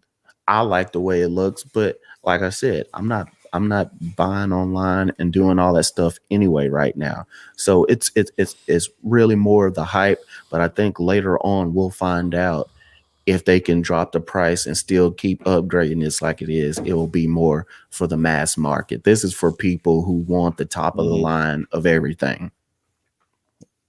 Shaddai, Paul, what's your take? Either or. Jump in here, guys. Like I said, I don't travel, so it ain't gonna happen for me. But I do know somebody who, if they travel a lot and they want to like take it to their hotel room with them and stuff, and basically have a very portable device. Much like it, because it's I already know people who already have a Series S and do exactly that. They take their Series S with them because they can hook it up to the motel TV or the hotel TV. Right. And this will fit that same niche kind of thing. Mm-hmm. And the Series S is cheaper, but because of the fact that they can put Windows on it, do other stuff, and have access to their Xbox library pretty much, or anything else that they may want, it may give them a little more flexibility. I think at this point, like I said, it's a very niche market. I don't see a lot of people going out and grabbing this thing. I know I won't be, because like I said, I literally, the only time I left the house was to fly from Houston to Florida. That will change soon, I hope. But for now, I'm very limited. I have no reason for a portable device. Why? Right. I have everything I need sitting in front of me. Right. So Yeah, I would love to have it, but if I bought it, I would only get the 512 gig, and for $700, am I gonna get this, or would I get the PS5? And it's one of those things where it's like it's not worth it to me right now. Should I? For me, I'm gonna be honest. I have it reserved. I have it reserved. But at this very moment, I am still on the fence about the Steam Deck. Me, like I said before, like I said last weekend, I'm not a tech guy and all that. And I'm with you guys about this is what it's supposed to be, for the Switch. Me, I don't play too much on Steam. I do have a Steam account. I try since the release of Gears 4 how to see if I like to play on the PC. Me personally, it's not the same experience when I play on a console and a TV. So the thing is that it is a good idea, but at the same time, the first thing that popped into my head was when Valve released the Steam machines. I'm like, they collapsed quick. And when they announced the Steam Deck, the first thing that popped into my head was, one, the price is kind of steep compared to a Switch. Do they have an interesting library compared to Nintendo? Because Nintendo is pretty much established on that realm when it comes to portables, when it comes to handhelds. Sony already tried it with the Vita. It didn't last that long. Now you're talking about a PC-centric company now trying to enter the handheld realm, competing with Nintendo. I have to think outside the box, outside of the United States. Like you said, Newf, who are you targeting? A lot of people, let's say outside of United States, they don't have that type of money. There are going to be a lot of tariffs on that system that they're not going to sell. So pretty much, who are you targeting? A lot of people doesn't have that type of money. You could have a console, like you guys said, but me personally, I'm still on the fence. Even though I reserve it, sometimes I feel like, should I cancel my reserve? My reserve, just because I do have probably like 2 or 3 games that is not on the console, just because I wanted it to take it with me. But at the same time, I'm like, but the thing is that I'm probably gonna put it on the side, and I'm gonna start playing with my Switch back again, because it have more of interesting options for me to play compared to a Steam, which majority of the games are third parties, and I'd rather play it on my system on a TV than on a handheld. For example, Call of Duty, how much space is Call of Duty is going to take for that system alone?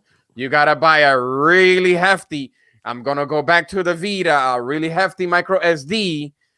So, so you could play that game on a portable size. That is gonna take a lot of space. Really good idea, really good specs. But at this time, I'm really on the fence. Sometimes I'm like, should I cancel it? Because I'm like, there's something there that I'm not feeling it. You know, is it gonna be an open door for like a lot of people be saying? I'm not gonna say a lot of people, but they're like, yeah, you know what? This is now you're gonna see how the PC works. This is an entry. Let's start with the small thing. And if they like the small portable thing, now they might say, like, you know what? If since this is giving me a lot of options to do, which the regular Switch is not letting me. So imagine going to an actual PC. So it's like, I don't know if they're trying to. It's an option, yeah, but I'm still on the fence. I'm like, is it gonna be really good? I really don't know, unless if I have it on my hands, so I could judge it. But right now, I'm still on the fence. I'm like, should I cancel my reservation or not? I don't know. I'm still on the fence, but it's a really good game. But I'm still on the fence. Right. I'm sorry, Newf. Go ahead, man. Real quick, I agree with everything everybody's saying, right? Real quick to address Pong Soul says, this is Valve getting to jump on the PC handheld market, which is coming as the tech gets better and better, not direct competitor to Nintendo. And it got me thinking, okay, what does PC gaming do better than anybody else does? So you got RTSs, MOBAs, MMOs, and 5X games. All very niche genres that are free to play, PC only or PC dominant because of that mouse and keyboard input, right? And so, is the Steam Deck going to be able to do those genres better than anything else? Because we found ways around the first-person shooter. First-person shooter used to be dominated by PC, and now, with the dual analog sticks, console gaming has come into it and has carved out its own market as well. But console gaming is still struggling to do RTS very well. Microsoft has tried twice with Halo Wars. And while Halo Wars is a fun RTS game, it's not very deep, not StarCraft deep. Right?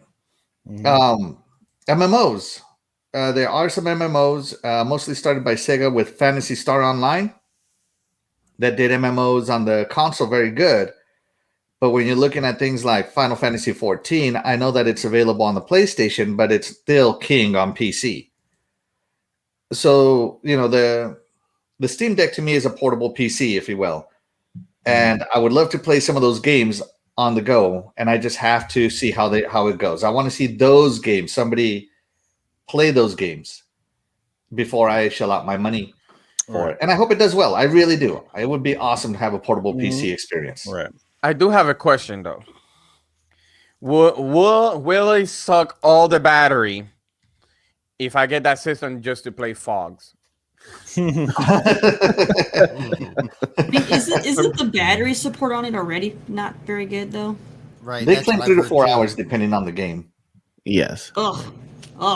Yeah. That's the way I feel. Like, okay, that's what I'm saying. I think it's going to be for the short commutes and mainly like a lot of people do with their Switches. Most people who using their Switches are not mobile with it. They're docking it and playing it on their screen too. And I think this will be your better fidelity going to the screen. And a lot of people, it's a 7-inch screen and it's only going to do 720, but it's so big. 720 on a screen at 7 inches, you're playing game is actually going to look pretty good. It's not going to look all fuzzy as if you had it on a 55-inch screen TV. So I want folks to think about that as well. Might as well just get one of those small laptops that convert into a tablet and do your gaming that way, because then you'll get over 12 hours of battery life. That's right. Yeah, but then you'll have to carry two things. You'll have to carry the tablet and then whatever handheld controller to play that game. Most people and a lot of games aren't set up for touchscreen. So you will have to bring two things just to play on that one screen.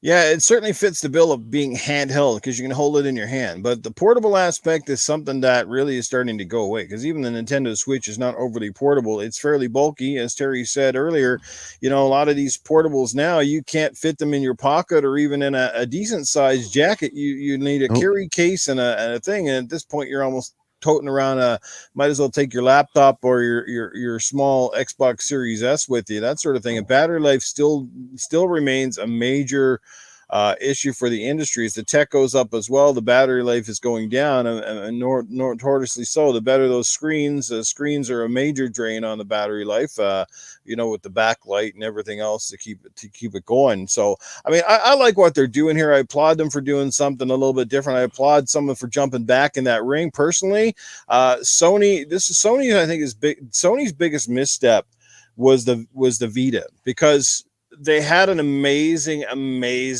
like I can't say enough praise for the Vita. The Vita was ahead of its time.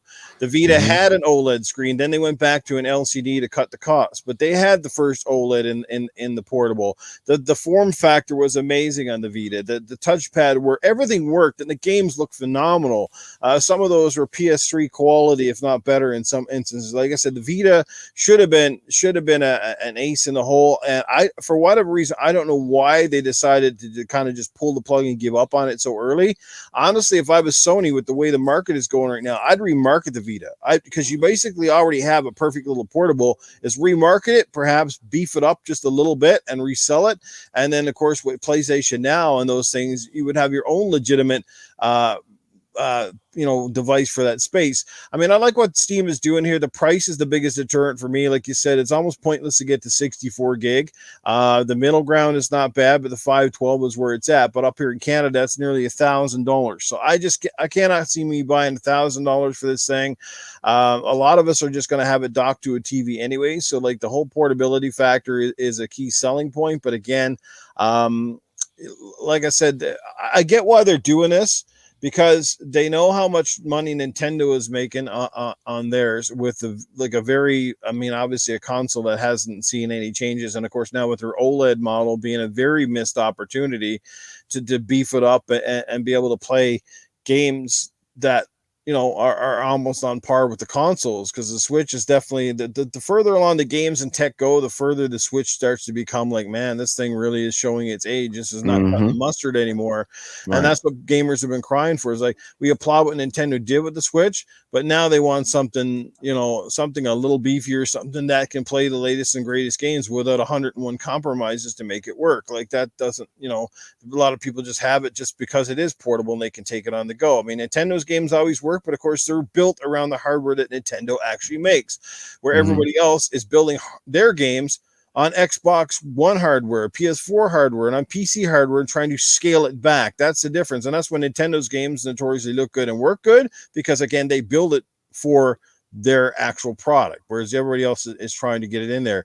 Yeah, it is. Competition is definitely key. And what they're trying to do as well, they're not only trying to steal a little bit of Nintendo's market with the portable, they're trying to get people over to the Steam side, because now if you always kind of hesitated with a PC, you're basically going to get a pretty damn good, portable PC in your hands, access to Steam. You're going to be able to play thousands upon thousands of pretty much games for the most part. This is one of the few products that can come into the market that doesn't need to have exclusive after exclusive right out the door, because they already have access to thousands of games. If you got a Steam account, you're ready to go, right? Like this thing is set up. It's going to hit the ground running.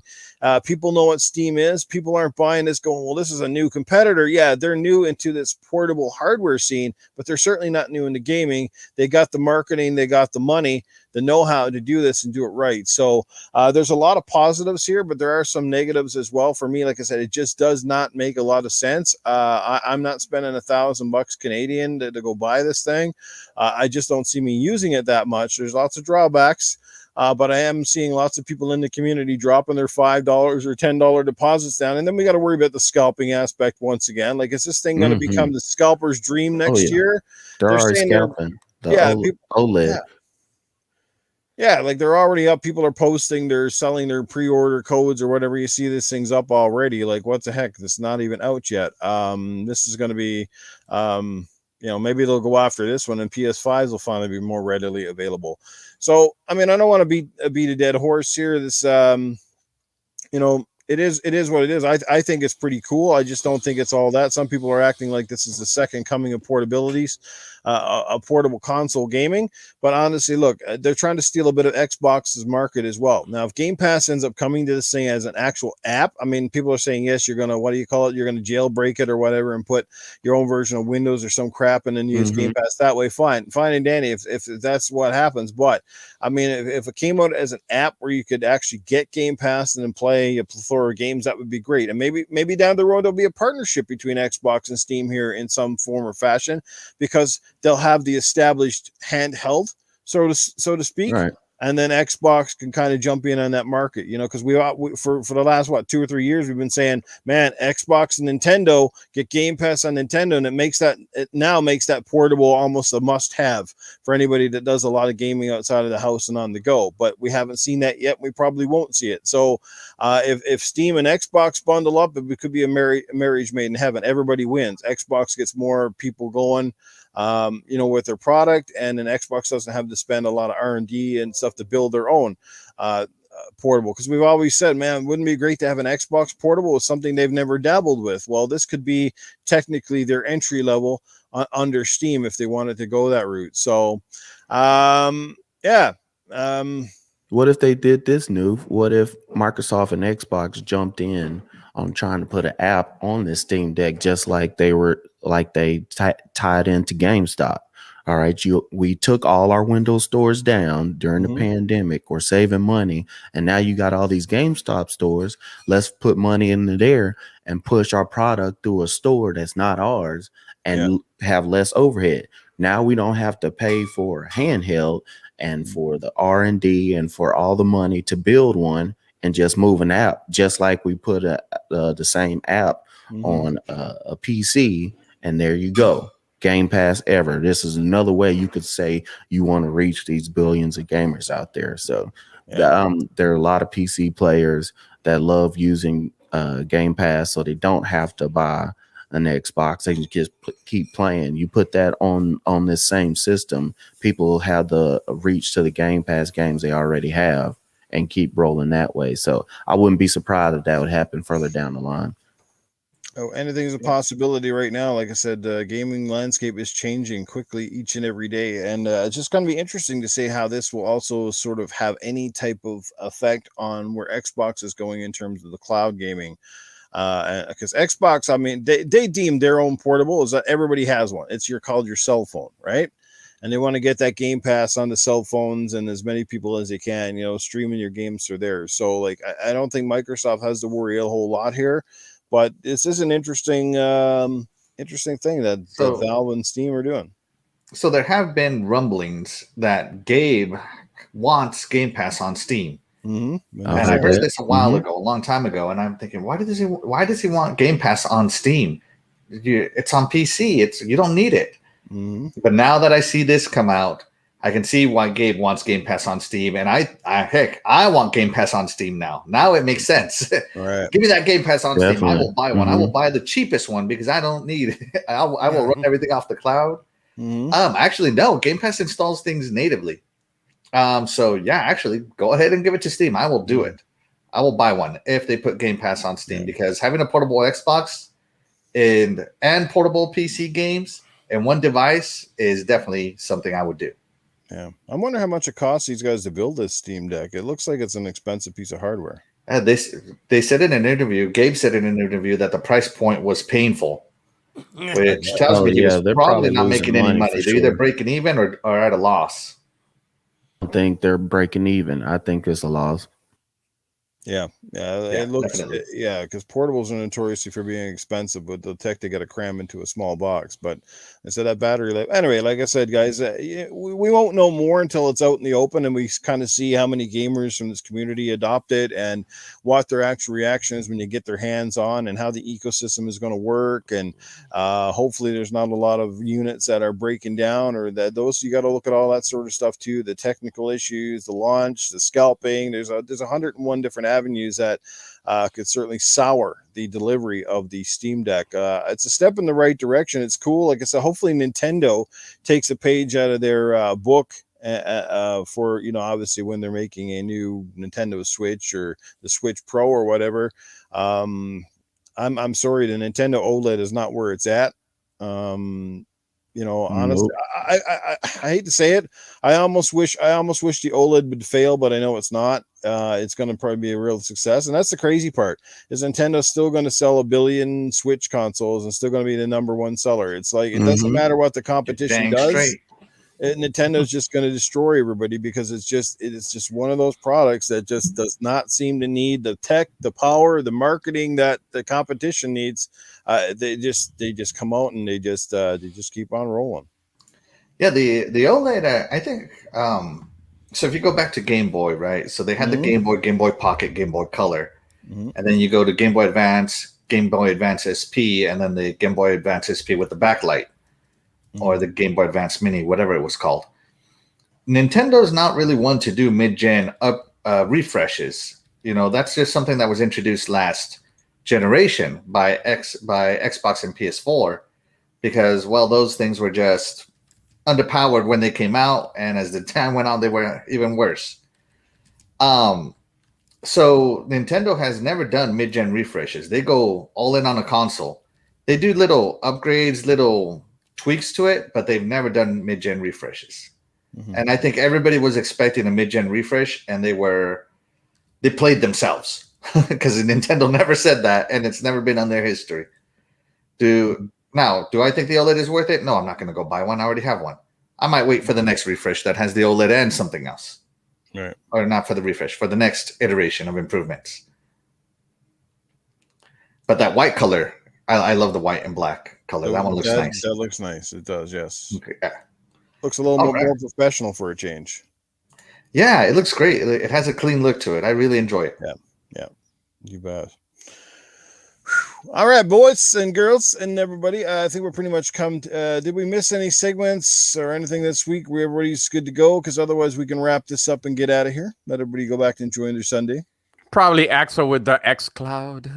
Oh yeah, you got any xCloud stuff for us this week, Axel? So the big thing in the xCloud news, if you remember, was that Netflix is saying that they're going to get into gaming. Now, they did not say cloud gaming. They just said gaming, but I think everybody anticipates it's going to be cloud gaming. Right. So Netflix, it might be Xbox's next competition. So Xbox now has the Luna service to compete with or to worry about. Walmart said they were also going to get into the cloud gaming space, and Netflix is going to get into the cloud gaming or into the gaming space. And assuming they're going to do cloud gaming. I don't even think Google is worried about Luna. Okay, I'm just saying. not even Stadia is worried about Luna, huh? Oh, man. I think they should, because Amazon is actually putting into their first-party studios. They've bought studios. They know that they need first-party games to advertise their service. And I think once they get that banger, they're really gonna go in hard on that marketing. I think Jeff is just biding his time. Don't they have one? Don't they have a game already? I think it's like that MMORPG that they announced. Yeah, Terry's really looking forward to it. Okay. Yeah, but Netflix doesn't have any gaming studios, but they have a lot of licensing. If you notice, they have that Castlevania licensing right now with the show. They might be tying the show licenses to their gaming licenses. They have have Pacific Rim licensing. They have just a bunch of little licenses, and if they have The Witcher on there, it's a Netflix exclusive. So who's to say that Netflix didn't put a little verbiage in their contract to also say that, hey, we're also going to be able to use this IP to build games and just pay you your cut. So Netflix could definitely be something, and as RG Viper X. Say that again. I said Netflix could potentially be a competitor, and the reason why, because how many homes is Netflix already into already? They got hundreds of millions of customers. Everybody on this panel using Netflix? Yep. But on the other side of that is, could Netflix and Microsoft be in talks to bring Game Pass to Netflix, which would put it on every TV? That would be huge as well.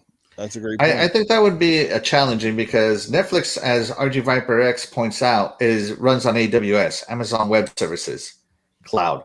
Mhm. And so Xbox obviously has their own cloud, and I don't think they want to move their cloud services to AWS. No, but Microsoft already lets other companies use their cloud and vice versa. They do what they got to do. Oh man, if Microsoft could get Netflix on Microsoft Cloud, they would be super happy about it. But yeah, Netflix is getting into gaming. They could pose a threat. We have to actually see the games and how they're going to do it. Yeah, how are they going to, Yeah. Having a game is one thing on Netflix. How are they going to, how are you going to control it? How are you going to play it? They did do the what was it? The Minecraft story mode by Telltale Games. Yeah. That's on Netflix, and you can play that with just your TV remote. Right. Yeah. But I think for Netflix to be super successful as well, they'll need to have some of their own IPs, something that's recognized with their own IPs. And perhaps, as somebody mentioned in a podcast the other day, like Netflix would be built for episodic content. They would be prime for a game that becomes a series where, every so many months you get another segment of that particular game and you're invested in it. That's that sort of thing. That could be huge. Telltale Games, like the way that they did things is almost primed for a service like that, where you get the next episode of a game and you play through it. That would be huge, and perhaps games that have more interaction from the audience. Interactive games itself, where the audience can, a worldwide audience can participate in certain things as well, would be pretty cool. Oh god! See, Titan is making me agree with him. Drago is making me agree with him. This hurts. All right, I'm just saying. Look in the chat. Yeah, but who else has also said they would like some episodic stuff in Game Pass? Phil. So either he's trying to use that as competition, or he's just trying to branch out Game Pass that'll reach out to more folks and get more eyes on Game Pass, and to keep those subscriptions going by having episodic games too. So they're like he said before, Nintendo and PlayStation is not Xbox competition now. We're moving further out, and it's going to be the Netflix, the Googles, the Amazons, all those different things. So and Telltale Games, if you're listening, Wolf Among Us 2. It's all I want, and I want it soon. It's actually confirmed to be coming. Yeah, Wolf Among Us 2 got announced. It's a matter of when. It's a matter of when, though. Yeah. Yeah. No. Dontnod. Nobody scooped them up yet, and they do episodic style games. IO Interactive does a lot of their releases. They did their Hitman releases episodic style. I know everybody's saying that, Xbox should get IO. Well, maybe Netflix is going to scoop them up. You never know. I got the perfect game for you, Axel. Here it is. Yeah. All right, here's my pitch. Let me hear it. Okay. Other than Halo. You take Master Chief and do 2-hour game pieces and come out every 3 months. I'm going to kill you, scrub. Don't you dare say such things. But Halo did do something similar to that with the Spartan Ops on Halo 4. Now, it wasn't Master Chief, but it was, short campaigns, about 2 to 3 hours. If you really knew what you were doing, you could get it done in 45 minutes. So I don't put it outside of the realm of possibility for Halo Infinite. As a matter of fact, I kind of hope for it because I love story Infinite. DLC. Not like that though. No, don't make it episodic, please don't. Yeah. But no, Netflix has announced that they're getting into gaming, and once again, I assume that they mean cloud gaming. So yeah, I want to see what more they have to say. Walmart said they were getting into gaming, but we have yet to see anything from them other than I believe they do the Omen line of PCs. If anybody can verify that, I believe the Omen are exclusive to Walmart, maybe. So yeah, there's a lot of people getting into gaming because it is bigger. It is the biggest form. What am I going to say here? It is the biggest entertainment industry right now. It is the biggest one, money wise, employment wise. Yeah. And if you can carve, if you can carve 1% out of a $300 billion market, hey, you're still pretty good. Yeah, you're sitting pretty. Now, No, what's going to be you're right. interesting is after everything starts to open back up after COVID, how that wave is going to Yeah. adjust, because a lot of this is a false inflation kind of.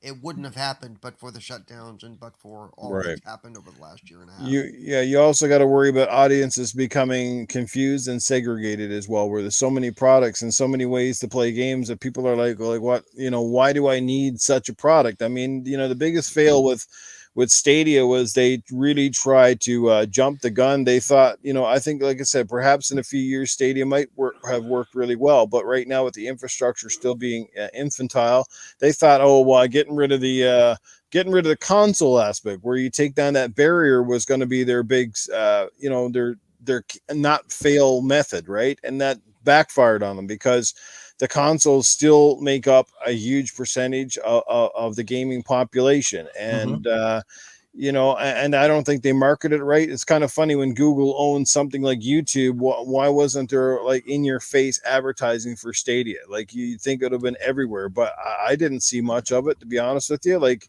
I didn't see anything in stores. I didn't see anything, like, if you can't relay your message to people, that's the problem. If you can't market it and you can't get your message through to people, it doesn't matter what you do. And that's where the marketing is huge, because if nobody knows the benefits of your said product, nobody is going to buy it. Maybe if it was out there, people, wow, I can play all these console, quality games, but I don't need a big device hooked up to my TV.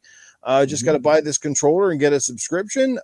Maybe, right? But then again, like I said, is the internet infrastructure, the whole streaming thing, still is we see it all the time. Even just doing the podcasts, we're doing the podcasts, and the internet craps the bed, and we're cutting in and out, right? Like, for something to work, it's got to be nearly infallible. You can't have that window of 30 or 40% where I'm playing a game and it's great 1 minute and the next minute I can't play it at all. That's a sure way to lose your audience real quick. Well, I can't complete this game today because it's running now at about 120p and the frames are down to 15 a second here because the game is lagging so bad because my internet's crapped out. So there you go, right there. So that's a huge drawback. So yeah. Newf Nukem, they were too busy giving up free Stadia.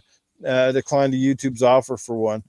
Says Yobi. So, like I said, they had the right principle, but yeah, I mean, Netflix could be a contender because their audience is huge. But again, if they go into this thinking it's going to be easy money for them, they're going to be mistaken. They need to have content that's going to draw people in and keep them there. That's why they're making so many TV shows, because they're trying to find different audiences, and they know that they have to have fresh content or people leave the service as quickly as they come in. You can't, and with so many competitors like Disney and Paramount and everybody jumping into the streaming game now, that's huge because everybody's trying to compete for that same dollar. And at the end of the day, you guys, it doesn't matter. This is the one thing, no matter what industry you're in, it doesn't matter how much money you have. You could be Dwayne "The Rock" Johnson with millions of dollars, but you notice the one thing that we all share, that nothing changes between us. You know what that is, guys? Time. We all have the same amount of time. You can have millions of dollars, but we all have the same time, which is, and if you're a busy person, and that's lack thereof. So if I had 50 different streaming services in my house and I had hundreds of games, how does that benefit me if I can never find the time to play even a quarter of them? You're not spending money on stuff you're not playing. True story. Yeah, no, another way they could get into gaming though is also licensing. Netflix, like Newf said, have their own originals now, and some of them have been very successful. What's that one that everybody talks about? God, what's it called? There's already a bunch of games that have been made for Stranger Things. They've already been Stranger Things. Yes, thank you. Yeah. That's the one I was looking for. I think that one already has like 2 or 3 games. Yeah, so they could also just license out some of the IPs they have made. Yep. I think it might have been Major Nelson on one of his podcasts that said out of the entertainment industry, the one who has the most studios actively working on items right now is Netflix. They have so many original shows coming out on such a consistent basis that they have a lot of original studios. So they know where they're going. They know that they need to get that original content. So if Netflix is going to get into gaming, they know they need to come at it with original content. That's how you get them. And I believe that's the mistake Google Stadia made. Yes. Is that they didn't give you the reason with the original content. Yeah, we got Tomb Raider, we got Assassin's Creed, but yeah, I can play them on my Xbox or my PlayStation. So why do I need to subscribe to you? What you Yeah. see, that was the big thing. They didn't have this Exactly. big. They didn't launch with like 20 new IPs and say these games are only available on Stadia, blah blah blah. Or our next Batman game from Rocksteady is exclusive on Stadia right now. Like they needed to pony up some serious cash to get that one IP that would have drawn people in to get people talking, and they didn't do that. Exactly. So yeah, that's all I got in cloud news is that there's a new competitor has entered the ring.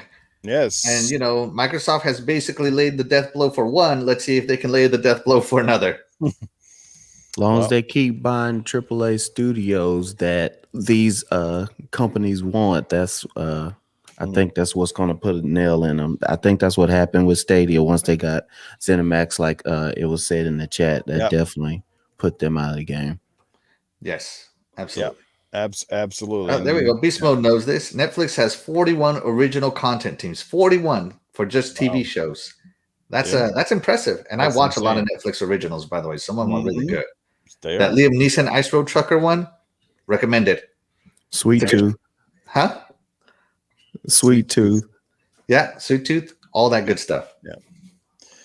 Yes, right, the gaming landscape is definitely changing, folks, and it's just again, it's where your time and your money are going to go. We'll see where things go in the next few years, but indeed, and then one thing, those other competitors, that's the thing. Microsoft has been laying down this infrastructure ever since the original Xbox. So they've got almost 20 years of experience here right now between Xbox Live and console gaming and studios, and they know what it takes to build winners, and they've also struggled with their share of failures. And this is the thing. The other companies are trying to bypass all the steps that Microsoft went through without going through the trials and tribulations. And they're finding out the hard way that, success does not always happen overnight, that it takes a massive amount of talent, a lot of money, and you got to go for broke sometimes. Otherwise, there you go. You're out as quickly as you start. So, all right, let's wrap up the show, everybody. Let's get down to the outros. We are over time, and this was another doozy again today. Let's start with the outros, and I'll get the descriptions up there, and we will start from the bottom and come back. So we'll get to Coolcat Terri. All right, everybody, you can go ahead and you can catch me on Twitter. That's Coolcat_Terri. I'm also on Instagram. You can catch me on Twitch. You can catch me on Xbox. Everything is like you see it right here. Coolcat Terri, one word. You go ahead and check all that stuff out. I also have my own podcast called Just a Glimpse. You can find that on Spotify, Apple, and Google Podcasts, or you can go to the official webpage that I made for it, and you can listen to my own personal hot takes, I guess, when it comes to different things, whether it's gaming or movies or whatever I'm kind of, want to talk about in the moment. And then when it comes to my Twitch, I stream Monday through Thursday, 6 p.m. to midnight Eastern time. Friday is 2 to 6. And then Saturday is usually 6 to 10. So come and check it all out. There you go. The description is on the screen, and you'll also find all of these descriptions down at the bottom of the description of the video. So go give her a follow, guys. Check out what she's doing. Next up, we have got Mr. Scrub Nurse. Oh yeah, I think we had a good show, a lot of good topics, and everybody got to bounce off of each other, and it was good. And we also got to see fog. So I mean, what else do you want? What else do you want? But you can find me on Facebook at the Bayou Elite. You can catch me on Twitter at ScrubNurse3. Also, I'm on Twitch at Scrub_Nurse. And then if you want to just add me on Xbox at all caps, it'll be Scrub Space Nurse. So everybody, enjoy your weekend, have fun, play your games. Don't be a jerk. Go outside sometimes and just tell somebody you love them. Get some fresh air. All right, next up we have got Mr. Axel. All right, everybody, you can catch me here. I have a channel here where everybody's support is appreciated. It's youtube.com, Axel1324 Gaming. Be sure to subscribe. I drop videos every week. And I'm also on Twitch, Axel1324 Gaming, where I stream every Saturday a co-op game with my friend Iceman and anybody else. And then you can also catch me on Twitter And on Xbox, just Axel1324, no gaming to it. And yeah, just add me. I will follow you back and we can become friends and play some games together. Great group right here. Give them a follow, people. And next up, we got the one who's been, been pissing in everybody's drinks lately. Apparently, it's Cerebral Paul. Fantastic new graphic, by the way, Paul, courtesy of the graphic god. So I love it, man. He nailed it on the head there, especially the animated GIF. It's awesome. I wanted to make sure people saw that. Yeah, it's an incredible piece of work. The animated version is really cool. I really like it. So happy with it. So first, let me say thank you to the chat. They've been amazing. Even Pong Soul, he's still around. You can find me at Cerebral Paul 1 on Twitter, on Twitch at Cerebral Paul, YouTube, see Cerebral Paul. And I have been streaming almost daily now. And it's just a stream when I'm playing games and stuff. And if I play multiplayer games, or if you want to play player game with me, just hit me up and let's get together and let's play some games. I've got no problem with that. Or just come and hang out in my chat and say hi, and we can talk about stuff, or I can talk about stuff and you can type about stuff. And if I know you and I like you, I might even let you in my earpiece and we can talk together and almost make an impromptu podcast out of it. Whatever. But I've been doing that more just to kind of relax a little bit, to take my mind off all the stuff going on. But and like I said, even if you want to talk, even those who don't agree with my view on the whole accessibility gaming thing, with the whole, if you want to talk about that, we can talk about that. And I promise I'll play nice. I swear I won't be sending hitmen after you or anything. So it'll be fun. So yeah. So go ahead and you can find me there. And of course you can find me here every Sunday, and on Wednesdays you can find me on the Stubbs Cast channel doing Wednesday night, the midweek gaming. And I think that's about. Oh, I also do Retro Renegades. I pop in there. I'm invited. They say I'm not actually a panel member, but I show up anyway. I'm like the neighbor who always comes at dinner time, you know. So there you go. As soon as I hear Graphic God pop that first beer, I'm in. So nice. It's always good to hear you there, man. Fun podcast. Nice. The Retro Renegades Tuesday nights. Good stuff. Eternal Shaddai, let people know where they can check you out, my friend. Well, people can find me on Twitter and on Xbox at Eternal Shaddai.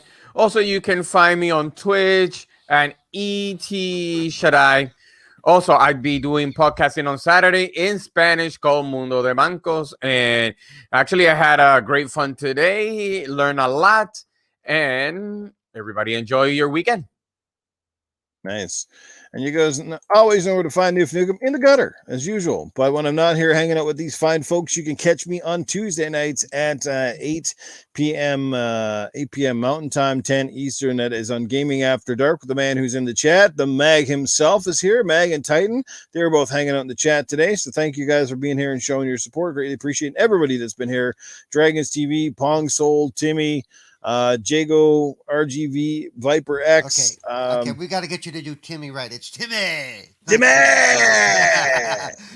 All right, yeah, we got Joe Donmore. Well, I can't do Joe Donmore like the Mag. You can't channel the Mag like the Mag. No, that's right. No, absolutely. But you guys are phenomenal. You know, Doggy Dog, man. Thank you guys all. Lady Foxfire's in the chat. What's going on? She should be our guest on the show at some time. I got to get more ladies, chirping about games. She's no stranger to podcasts. We used to be on a podcast together. So, and this one's a little bit more, I think, her pace overall. So, yeah. That'd be great. Yeah. Yeah, it would be definitely good to get you on sometime there. Everybody else. So, yeah, we got some guests lined up coming up here very soon. I've been talking to some people, so we're definitely going to have more guests on here in the near future. This is episode number 9. That's hard to believe. Next week will be our 10th episode, which is a small milestone in itself.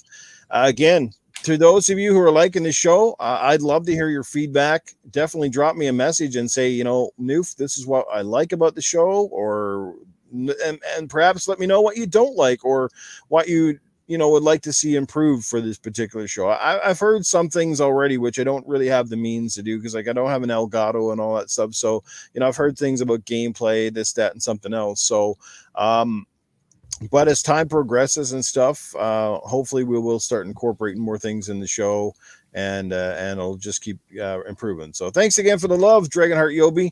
We'll catch you guys soon. So take care, everybody. Have yourself a great Sunday, nice weekend, and catch you all next week. Bye, everybody. Bye. See you later.